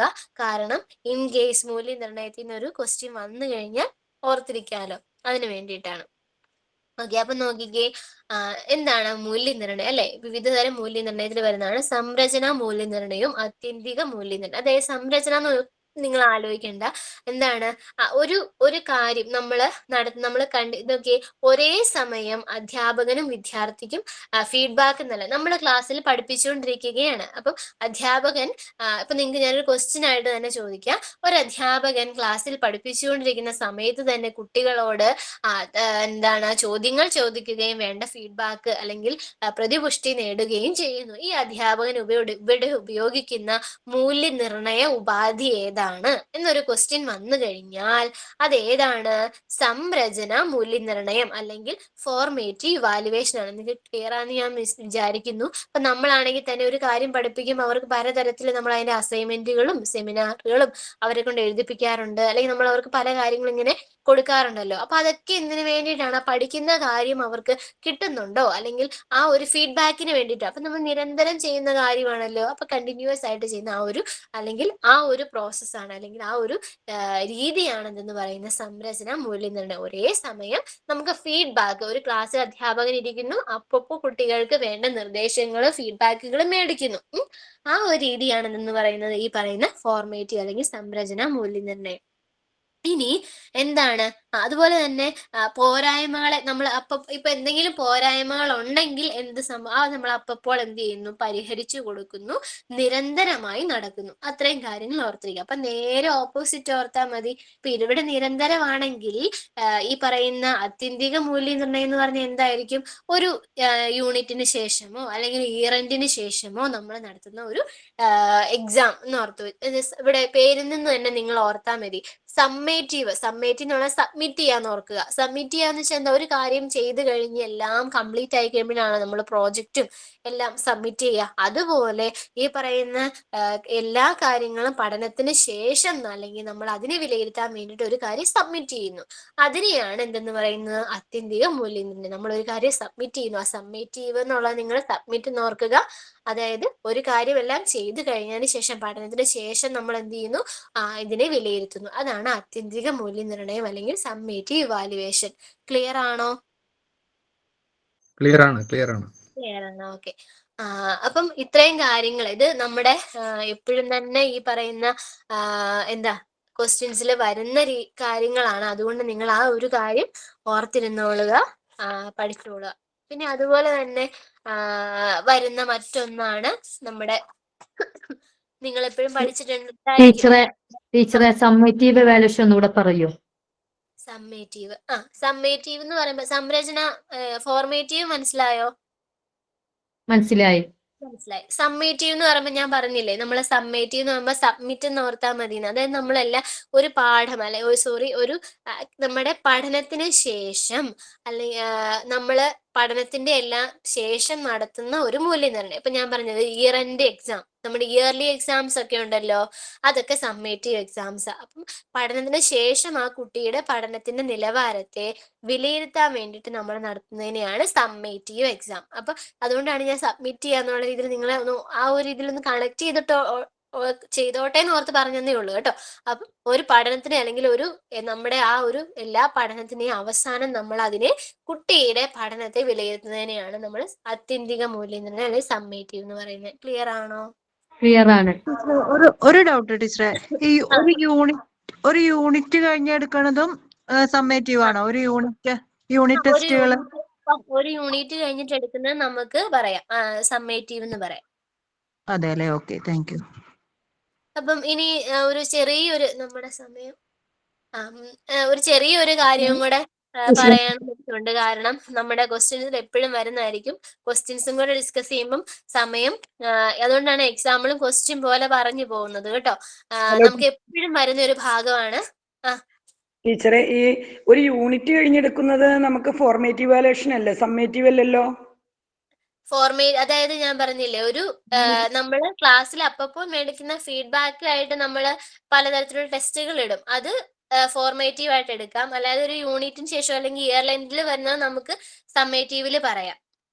ഇയർ എൻഡ് ടേം എക്സാം ഉണ്ടല്ലോ, പക്ഷെ യൂണിറ്റ് ഫോർമേറ്റീവ് അല്ലേ? നിങ്ങൾക്ക് ഇപ്പൊ ഞാൻ പറയാം, നിങ്ങൾക്ക് ഒരു ക്വസ്റ്റ്യൻ വരികയാണ്. അപ്പൊ നിങ്ങൾക്ക് അതില് സമ്മേറ്റീവ് ഉണ്ട്, അല്ലെങ്കിൽ ഏതാണോ നിങ്ങൾക്ക് ഓപ്ഷൻ, രണ്ടും ഒരുമിച്ച് തരാൻ വഴിയില്ല. ഇനി ഫോർമേറ്റീവ് ആണെങ്കിൽ നിങ്ങൾ ഫോർമേറ്റീവ് കൊടുക്കുക, ഇനി ഫോർമേറ്റീവ് തന്നിട്ടില്ലെങ്കിൽ സമ്മേറ്റീവ് കൊടുക്കുക. ഒരു യൂണിറ്റ് ടെസ്റ്റ് അല്ലെങ്കിൽ ഒരു അധ്യാപകൻ ഒരു പഠനത്തിന് ശേഷം നടത്തുന്ന മൂല്യനിർണ്ണയത്തെ ഏത് രീതി അല്ലെങ്കിൽ മൂല്യനിർണ്ണയത്തെ ഏതിൽ പെടുന്നു എന്നുള്ള രീതിയിൽ നിങ്ങൾക്ക് ഒരു ക്വസ്റ്റ്യൻ വരികയാണ്. അതിൽ നിങ്ങൾക്ക് ഫോർമേറ്റീവ് ആണ് തന്നിരിക്കുന്നതെങ്കിൽ നിങ്ങൾക്ക് അത് കൊടുക്കാം. സമ്മേറ്റീവ് ആണ്, ഇനി ഫോർമേറ്റീവ് ഇല്ല, സമ്മേറ്റീവ് മാത്രം ഉള്ളെങ്കിൽ അയ്യോ ഫോർമേറ്റീവ് ഇല്ലല്ലോ എന്ന് ഓർക്കരുത്, സമ്മേറ്റീവ് കൊടുക്കാം. ഓക്കെ. ഓക്കെ. ടീച്ചറെ അപ്പൊ ഈ ടേം എക്സാം ഒക്കെ ഏത് ഇതിനകത്ത് വരും? ടേം സ്കെയിലില് ഒക്കെ നമ്മുടെ നമുക്ക് കണ്ടിന്യൂസിൽ പറയാം, സംരചനയിൽ പറയാം, ഇൻഫോർമേറ്റീവിൽ പറയാം. പക്ഷെ ഇപ്പൊ നടക്കുന്ന ഈ ടേം എക്സാമിന്റെ ക്വസ്റ്റ്യൻ പേപ്പറിന്റെ മേലെ കൊടുക്കുന്നത് ആത്യന്തിക മൂല്യനിർണ്ണയം എന്നാണ്. ഇപ്പൊ ഈ ഹാഫ് ഇയർലിയും ക്വാർട്ടർലിയും ഒക്കെ നടന്നതിന്റെ മേലെ കൊടുത്തിരിക്കുന്നത് അങ്ങനെയാണ്. ആത്യന്തിക മൂല്യനിർണ്ണയം എന്നാണോ? അങ്ങനെയാണ് കൊടുത്തിട്ടുള്ളത്. ഇപ്പൊ നടക്കുന്ന ഓണപരീക്ഷ ടേമിന്റെ പരീക്ഷയെ സബ്മിറ്റ് ചെയ്യുമെന്ന് പറഞ്ഞാ വന്നത്, അതുകൊണ്ടാണ് ഡൗട്ട് ചോദിച്ചത്. അവിടെ മേലെ എഴുതിയിരിക്കുന്ന ആത്യന്തികം എന്നാണ്. അങ്ങനെ കൊടുക്കുന്നുണ്ടെങ്കിൽ നിങ്ങൾക്ക് അങ്ങനെ പഠിക്കാം. ഓക്കെ. ആത്യന്തികം എന്നാണ് പറയുന്നതെങ്കിൽ അങ്ങനെ പഠിക്കാം. അതാണ് ഞാൻ പറഞ്ഞത്, നമ്മുടെ യുക്തിക്ക് അനുസരിച്ച് ആൻസർ ചെയ്തോളുക. ഇപ്പം പരീക്ഷാ ഭവനം ക്വസ്റ്റ്യൻ ഇടുമ്പോൾ ചിലപ്പോൾ അവരിനി സംരചനയെ തന്നേക്കുന്നതെങ്കിൽ അവിടെ ആത്യന്തികം ഇല്ലല്ലോ എന്നോർത്ത് ആൻസർ ചെയ്യാതിരിക്കരുതെന്നാണ് ഞാൻ പറഞ്ഞത്. മനസ്സിലായോ? കഴിഞ്ഞ വർഷം തൊട്ടാണ് ഈ ക്വസ്റ്റ്യൻ പേപ്പറിൽ ഇങ്ങനെ മാറ്റം വന്നത്. അതുകൊണ്ടാണ് പറഞ്ഞത്. ഇൻ കേസ് നമുക്കറിയാലോ PSC യും പരീക്ഷാ ഭവനൊക്കെ ക്വസ്റ്റ്യൻ ഇടുമ്പം ഇൻ കേസ് എന്തെങ്കിലും ആ രീതിയിൽ വന്നാല് നിങ്ങൾ നിങ്ങളുടെ യുക്തിക്ക് അനുസരിച്ച് ഇട്ടോളുക. സമ്മേറ്റീവ് ഉണ്ടെങ്കിൽ അതിടുക, ഇനി അതില്ലെന്നുണ്ടെങ്കിൽ ഫോർമേറ്റീവ് ആണെങ്കിൽ ഇടുക. ഓക്കെ, ക്ലിയർ ആണോ? ക്ലിയർ ആണ് മിസ്സേ, ക്ലിയർ ആണ്. ഓക്കെ, ഇനി ചെറിയൊരു കാര്യം കൂടെ പറയണമെന്ന് എനിക്കുണ്ട്, സമയം. ഓക്കെ, നമ്മുടെ ഇതുണ്ടല്ലോ, നമ്മുടെ ഓക്കെ മാട്രീന്ന് പോയി. നമ്മുടെ ഡിഫൻസ് മെക്കാനിസംസ് നിങ്ങൾ ക്വസ്റ്റ്യൻസിൽ കണ്ടിട്ടുണ്ടായിരിക്കാം. ഡിഫൻസ് മെക്കാനിസത്തിൽ നിന്നുള്ള ക്വസ്റ്റ്യൻസ് അല്ലേ കണ്ടിട്ടുണ്ടായിരിക്കാന്ന് ഞാൻ പ്രതീക്ഷിക്കുന്നു. അതായത് നമ്മുടെ എന്താ പറയാ, പ്രതിരോധ തന്ത്രങ്ങൾ അല്ലെ. പ്രതിരോധ തന്ത്രങ്ങൾ എന്ന് പറയുന്നത് അല്ലെങ്കിൽ ഒരു കുട്ടിയുടെ അല്ലെങ്കിൽ ഒരു വ്യക്തിയുടെ നമ്മളിപ്പോ കുട്ടികളെ പറ്റി പഠിക്കുന്നതുകൊണ്ട് കുട്ടികളുടെ മാനസികമായിട്ടുള്ള സംഘർഷത്തിൽ നിന്നും അല്ലെങ്കിൽ അവരുടെ ആ ഒരു മാനസികമായുള്ള വ്യാപാരത്തിൽ നിന്നുണ്ടാകുന്ന പല കാര്യങ്ങളുമാണ് ഈ പറയുന്ന പ്രതിരോധ തന്ത്രങ്ങൾ എന്ന് പറയുന്നത്. ഇപ്പൊ ഒരു എക്സാമ്പിൾ പറയാണ്, എന്താണ്, ഒരു കുട്ടി 7ാം ക്ലാസ്സിൽ പഠിക്കുന്ന ഓക്കെ, ഒരു കുട്ടി 5ാം ക്ലാസ്സിൽ പഠിക്കുന്ന ഒരു അനു എന്ന കുട്ടി പഠിക്കാൻ അത്ര മെച്ചമല്ല. എന്നാൽ വിവിധ കലാകായിക മത്സരങ്ങളിൽ പങ്കെടുത്ത് വളരെയേറെ സമ്മാനങ്ങൾ അവൾ നേടുകയും പഠനത്തിലെ തന്റെ പരാജയം മറയ്ക്കുകയും ചെയ്യുന്നു. മനസ്സിലായോ? അപ്പൊ ആ രീതിയിൽ ഒരു ക്വസ്റ്റ്യൻ വരിക, അല്ലെ, ഒരു മേഖലയിലുള്ള കഴിവില്ലായ്മ മറ്റൊരു മേഖലയിൽ അവള് എന്ത് ചെയ്യുന്നു, നേടിയെടുക്കുന്നു. അപ്പൊ ഇങ്ങനെയുള്ള പലതരത്തിലുള്ള കാര്യങ്ങളാണ് ഈ പ്രതിരോധ തന്ത്രങ്ങൾ എന്ന് പറയുന്നത്. അതായത് ഇപ്പം പറയുകയാണെങ്കിൽ എന്താ പറയാ, ദമനം, പ്രക്ഷേപണം, യുക്തീകരണം, താതാത്മീകരണം, ഉദാത്തീകരണം, അനുപൂരണം, പശ്ചാത്ഗമനം, ആദേശനം, ഇങ്ങനെ പലതരത്തിലുള്ള എന്ത് പഠിക്കുന്നുണ്ട്, നമ്മൾ ഈ പറയുന്ന പ്രതിരോധ തന്ത്രങ്ങൾ പഠിക്കുന്നുണ്ട്. അപ്പൊ നിങ്ങൾ ജസ്റ്റ് ഇപ്പൊ ഒന്ന് മനസ്സിൽ ഞാൻ പറയുന്ന കാര്യങ്ങളൊന്ന് ഓർത്തോർത്ത് പോവുക. നമ്മൾ ആദ്യം പറയുന്നതാണ് ദമനം എന്ന് പറയുന്നത്, അല്ലെങ്കിൽ റിപ്രഷൻ. ദമനം അല്ലെങ്കിൽ റിപ്രഷൻ അതൊന്നുമല്ല, ഇപ്പൊ നമ്മൾ കുട്ടികളെ സംബന്ധിച്ച് അവർക്ക് ഏറ്റവും പ്രിയപ്പെട്ട ഒരാളുടെ വേർപാടോ അല്ലെങ്കിൽ അവർക്ക് ഏറ്റവും വേദനാജനകമായിട്ടുള്ള ഒരു സാഹചര്യം ഉണ്ടായെന്ന് വിചാരിച്ചു. കുട്ടികൾ അത് എന്ത് ചെയ്യുന്നു, അവർക്ക് ആ ഒരു കാര്യത്തെ ഓർമ്മിക്കാൻ അവർക്ക് താല്പര്യമില്ലാത്തത് കൊണ്ട് തന്നെ അവരെന്ത് ചെയ്യുന്നു, അതിനെ അവരുടെ മനസ്സിലേക്ക് അടിച്ചമർത്തി വെക്കുന്നു. അതാണ് ഈ ദമനം അല്ലെങ്കിൽ റിപ്രഷൻ എന്ന് പറയുന്നത്. സപ്രസ് ചെയ്യാന്ന് ഓർത്താൽ മതി. അപ്പൊ റിപ്രഷൻ എന്താന്ന് കിട്ടൂലേ, സപ്രസ് ചെയ്തു വെക്കുന്നു അല്ലെങ്കിൽ അവരുടെ ഉള്ളിലേക്ക് തള്ളിവിടുന്നു. ഇനി പ്രക്ഷേപണം, നമ്മള് പരീക്ഷയിൽ പരാജയപ്പെട്ട നമ്മുടെ സ്ഥിരം പല്ലവിയാണല്ലോ, സാറ് ഇട്ട ക്വസ്റ്റ്യൻ മുഴുവൻ ഭയങ്കര ടഫ് ക്വസ്റ്റ്യൻസ് ആയിരുന്നു. അതായത് അവൻ പഠിച്ചില്ല എന്നുള്ളതല്ല, പക്ഷെ ആരുടെ മേലിൽ അവൻ പഠിക്കാത്തോണ്ട് അവന് പരീക്ഷ പാടായത്. പക്ഷെ അവൻ എന്ത് ചെയ്യുന്നു, അത് നേരെ സാറിലേക്ക് എന്ത് ചെയ്യുന്നു, പ്രൊജക്ട് ചെയ്യുന്നു. എന്റെ തെറ്റ് ഞാൻ മറ്റുള്ളവർക്ക് പ്രൊജക്ട് ചെയ്യുന്നു എന്ന് ഓർത്താൽ മതി. അപ്പൊ കിട്ടും പ്രൊജക്ഷൻ. എന്താണ്, തന്റെ പരാജയം അല്ലെങ്കിൽ തന്റെ പോരായ്മയും മറ്റൊരാളിലേക്ക് പ്രൊജക്ട് ചെയ്യുന്നു. അതാണ് എന്തെന്ന് പറയുന്നത്, പ്രക്ഷേപണം അല്ലെങ്കിൽ ഈ പ്രൊജക്ഷൻ എന്ന് പറയുന്നത്. ഇനി നമുക്ക് പറയാം യുക്തീകരണം, അല്ലെ. നമ്മളെല്ലാം ചെയ്യുന്ന ഒരു കാര്യമാണ് റാഷണലൈസേഷൻ അല്ലെങ്കിൽ യുക്തീകരണം എന്ന് പറയുന്നത്. അപ്പം ആഗ്രഹിച്ച ഒരു കാര്യം കിട്ടാത്ത മുന്തിരി പുളിക്കും എന്ന് പറയുന്നത്, അല്ലെ. അതായത് കിട്ടാത്ത അല്ലെങ്കിൽ നമുക്ക് ആഗ്രഹിച്ചിട്ട് കിട്ടാത്ത ഒരു കാര്യത്തെ നമ്മൾ അത് കിട്ടാത്ത നല്ലത് എന്നുള്ള രീതിയിൽ നമ്മൾ എന്ത് പറയുന്നുണ്ട്, യുക്തീകരിക്കാറുണ്ട്. അതാണ് യുക്തീകരണം അല്ലെങ്കിൽ റാഷണലൈസേഷൻ എന്ന് പറയുക. അതുപോലെ തന്നെ എപ്പോഴും വരുന്ന ഇപ്പൊ ഞാൻ പറഞ്ഞായിരുന്നല്ലോ, അപ്പൊ നിങ്ങൾക്ക് ഒരു എക്സാമ്പിൾ പറയാണ്. ഇപ്പൊ ഞാൻ പറഞ്ഞ സെയിം എക്സാമ്പിൾ നിങ്ങൾ ഓർത്തോളുക. ഒരു ക്വസ്റ്റ്യൻ ഓർക്കുക. അനു എന്ന കുട്ടി പഠനത്തില് പുറകോട്ടാണ്, പക്ഷെ അവൾ എന്ത് ചെയ്യുന്നു, കലാകായിക രംഗത്ത് വളരെയധികം മികച്ച പ്രകടനം അവള് നേടിയെടുക്കുന്നു. അതാണ് അനുപൂരണം അല്ലെങ്കിൽ കോമ്പൻസേഷൻ. അപ്പം കോമ്പൻസേറ്റ് ചെയ്യുക, അല്ലെങ്കിൽ ഒരിടത്ത് ഇല്ലാത്തതിന് മറ്റൊരിടത്തേക്ക് അവൾ എന്ത് ചെയ്തു, കോമ്പൻസേറ്റ് ചെയ്തു അല്ലെങ്കിൽ അനുപൂരണം നടത്തി. അതായത് പഠിക്കാൻ മോശമായ കുട്ടി തന്റെ കഴിവ് കലാകായിക മേഖലകളിലൊക്കെ എന്ത് ചെയ്യുന്നു, നേടിയെടുക്കുന്നു, അല്ലെങ്കിൽ അവിടെ അവൾ എന്തെന്ന് വിജയം നേടിയെടുക്കുന്നു. അപ്പൊ അങ്ങനെയുള്ള കാര്യങ്ങളൊക്കെ കുട്ടി ചെയ്യുന്നെങ്കിൽ അതിനെ നമുക്ക് എന്തെന്ന് വിളിക്കാം, ഈ പറയുന്ന അനുപൂരണം അല്ലെങ്കിൽ കോമ്പൻസേഷൻ എന്ന് വിളിക്കാം. ഇനി നമ്മൾ പറയാണ്, മറ്റൊരു എക്സാമ്പിൾ പറയാണ്. ഇപ്പൊ ഒരു കുട്ടി, കുട്ടികളെ സംബന്ധിച്ച് അവർ എന്തിനും വാശി പിടിച്ച് കരയുന്നതാണല്ലോ അല്ലെ. അപ്പം ഒരു അതായത് ഇഷ്ടപ്പെട്ട ഒരു സാധനം വാങ്ങി കൊടുത്തില്ലെന്നുണ്ടെങ്കിൽ അവരെന്ത് ചെയ്യും, തീരെ ചെറിയ പിള്ളേരെ പോലെ കിടന്ന് നിലത്തൂരുണ്ട് മറിഞ്ഞ് കിടന്ന് കരയും അല്ലെ. അങ്ങനെ കരയുന്നതിന് നമുക്ക് എന്ത്, അല്ലെങ്കിൽ അതായത് എന്താണ്, നമുക്ക് തീരെ കുഞ്ഞിതായിരുന്ന സമയത്ത് അല്ലെങ്കിൽ തീരെ ചെറുപ്പമായിരുന്ന സമയത്ത് കരഞ്ഞ് ഒരു സാധനത്തിന് വേണ്ടി വാശി പിടിക്കുമ്പോൾ നമ്മൾ അതെല്ലാം സാധിച്ചു കൊടുക്കും. അപ്പൊ അതുകൊണ്ട് അന്ന് അത് കിട്ടിയിരുന്നത് കൊണ്ട് ഇപ്പൊ എന്ത് ചെയ്യുന്നു, ഇനി അത് കിട്ടണം എന്ന രീതിയിൽ എന്ത് ചെയ്യുന്നു, വാശി പിടിച്ച് കരയുന്നു. അതിനെയാണ് നമ്മൾ പശ്ചാത്തഗമനം എന്ന് പറയുന്നത്. ഇനി നമ്മളൊക്കെ ചെയ്യുന്ന വേറൊരു കാര്യമുണ്ട്. നമ്മുടെ ഒരു ദേഷ്യം നമ്മൾ ഒരിക്കലും ചെയ്യരുത് കേട്ടോ. ഞാനൊരു എന്താ പറയാ എക്സാമ്പിൾ പോലെ കിട്ടാൻ വേണ്ടി പറയുന്നേ. നമ്മുടെ ദേഷ്യം മറ്റൊരാളിലേക്ക് നമ്മൾ എന്ത് ചെയ്യുന്നു, നമുക്കൊരു ദേഷ്യം ഉണ്ടല്ലേ, നമുക്ക് എന്തെങ്കിലും ഇതുണ്ടെങ്കിൽ നമ്മൾ എന്ത് ചെയ്യുന്നത്, മറ്റുള്ളവരോട് പ്രകടിപ്പിക്കുക. അതാണെന്ന് പറയുന്ന ആദേശനം അല്ലെങ്കിൽ ഡിസ്പ്ലേസ്മെന്റ് എന്ന് പറയുക. ഇനി അടുത്ത വേറൊരെണ്ണമാണ് ഉദാത്തീകരണം. അല്ലെങ്കിൽ ഉദാത്തീകരണം എന്ന് പറഞ്ഞാല് ഇപ്പം ഒരാളുടെ ജയം അല്ലെങ്കിൽ എന്താ പറയാ, ഇപ്പം ഫോർ എക്സാമ്പിൾ ഇപ്പൊ നിങ്ങൾ എപ്പോഴും ഒരു പക്ഷേ കേട്ടിട്ടുണ്ടാവുന്ന എപ്പോഴും കേട്ടിട്ടുള്ള ഒരു എക്സാമ്പിൾ ആയിരിക്കും, മക്കളില്ലാത്ത ദമ്പതികളൊക്കെ അനാഥാലയങ്ങള് അല്ലെങ്കിൽ അവിടെയുള്ള കുട്ടികൾക്ക് വേണ്ടി പല കാര്യങ്ങളൊക്കെ ചെയ്യുന്നു എന്നുള്ളത്. അങ്ങനെയുള്ള കാര്യങ്ങളൊക്കെ എന്താന്ന് വെച്ച് കഴിഞ്ഞാൽ, അതായത് അവർക്ക് എന്തെങ്കിലും പോരായ്മകൾ ഉണ്ടെങ്കിൽ അത് എന്ത് ചെയ്യുന്നു, അല്ലെങ്കിൽ ആ ഒരു സമൂഹം അംഗീകരിക്കാത്ത അല്ലെങ്കിൽ അത്തരത്തിലുള്ള പോരായ്മകളെ മറ്റൊരു പ്രവൃത്തിയിലൂടെ അവരെന്ത് ചെയ്യുന്നു, ചാനലൈസ് ചെയ്ത് വിടുന്നു. അതാണ് ഈ പറയുന്ന ഉദാത്തീകരണം എന്ന് പറയുന്നത്. ഓക്കെ. ഇനി ജസ്റ്റ് ഞാൻ ഒരു കുറച്ച് ക്വസ്റ്റ്യൻസ് ജസ്റ്റ് ഒന്ന് പറഞ്ഞു.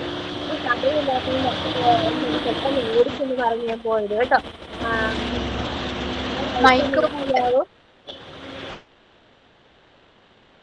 അപ്പൊ നിങ്ങളിത് കേട്ടിരുന്നോളൂ. നമുക്ക് കുറച്ച് ക്വസ്റ്റ്യൻസ് പറഞ്ഞു പോവാവേ. എന്തോ താതാത്മീകരണം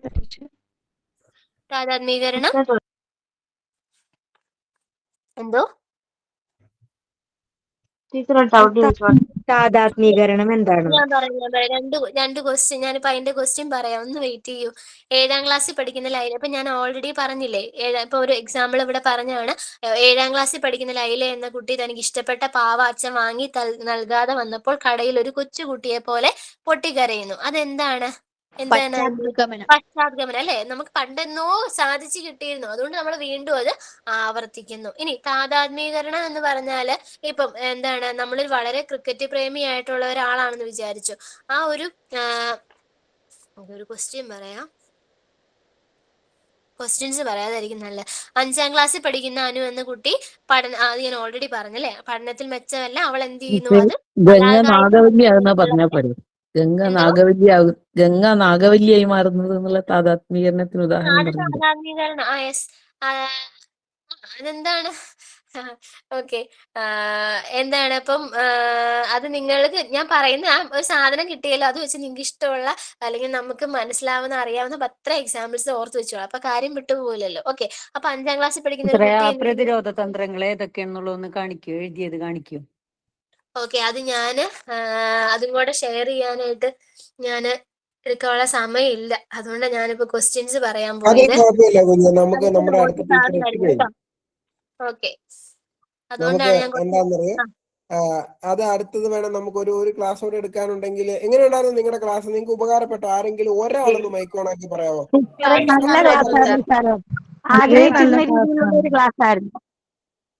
ഓക്കെ. അപ്പൊ നമുക്ക് അലീന ടീച്ചറിനെ ഒരു ദിവസം കൂടെ കൊണ്ടുവരാം. അല്ല അലീന ടീച്ചർ ഒരു ദിവസം കൂടെ വരില്ലേ? Okay sir. Thank you sir. അപ്പൊ ടീച്ചർ ഒരു ദിവസം കൂടെ വരും, നിങ്ങൾക്ക് ക്ലാസ് എടുത്തു തരും. Okay okay sir. ഇന്ന് തൽക്കാലം നമുക്ക് സമയമില്ല, അല്ലെങ്കിൽ അൽഫോൻസ് ടീച്ചർ എന്റെ ക്വസ്റ്റ്യന് പിടിക്കും. അൽഫോൻസ് ടീച്ചർ ഓൾറെഡി വന്നു കഴിഞ്ഞു. നമ്മുടെ സ്കൂളിൽ പീരീഡ് മാറുന്ന പോലെയാണ്, ഒരു ടീച്ചർ ഇറങ്ങാൻ കാത്തിരിക്കുകയാണ് അടുത്ത ടീച്ചർ കയറാനായിട്ട്. അപ്പൊ അതുകൊണ്ട് എന്തായാലും നമ്മുടെ അലീന ടീച്ചറിന് ഒരു തിരിച്ചുവരവായിരുന്നു. അലീന ടീച്ചർ ഇനി ഇവിടെ വരും, ക്ലാസ് എടുക്കും. അലീന ടീച്ചർ ഒത്തിരി തിരക്കുള്ള ആളാണ്, ഒരു പാലക്കാരി അച്ചായത്തി ആയതുകൊണ്ട് അതിൻ്റെതായ തിരക്കുകളുണ്ട്. അപ്പം എന്താണ്, ഒരുപാട് സന്തോഷം ടീച്ചറെ. താങ്ക് യു സാറേ, എനിക്ക് തിരിച്ചും നന്ദി. ഓക്കെ ടീച്ചറെ, ശരി. എല്ലാരും പറയുന്നു സൂപ്പർ ക്ലാസ് ആണ്, അടിപൊളി ക്ലാസ് ആണെന്നൊക്കെ പറയുന്നുണ്ട്. എല്ലാവരും നന്നായിട്ട് പഠിച്ചോണം കേട്ടോ. എല്ലാരും തിരിച്ചൊക്കെ ചോദിക്കുന്നുണ്ട്. നമ്മുടെ സാഹചര്യങ്ങൾ കൊണ്ട് കോൺസെപ്റ്റ് ചെയ്യാൻ പറ്റാത്തതാണ്. Okay, thank you. Thank you miss. Thank you. Okay, ശരി. അപ്പം നമ്മുടെ എന്താണ് സൈക്കോളജിയുടെ ക്ലാസ് അവസാനിച്ചതായി പ്രഖ്യാപിക്കുന്നു. നിങ്ങൾക്ക്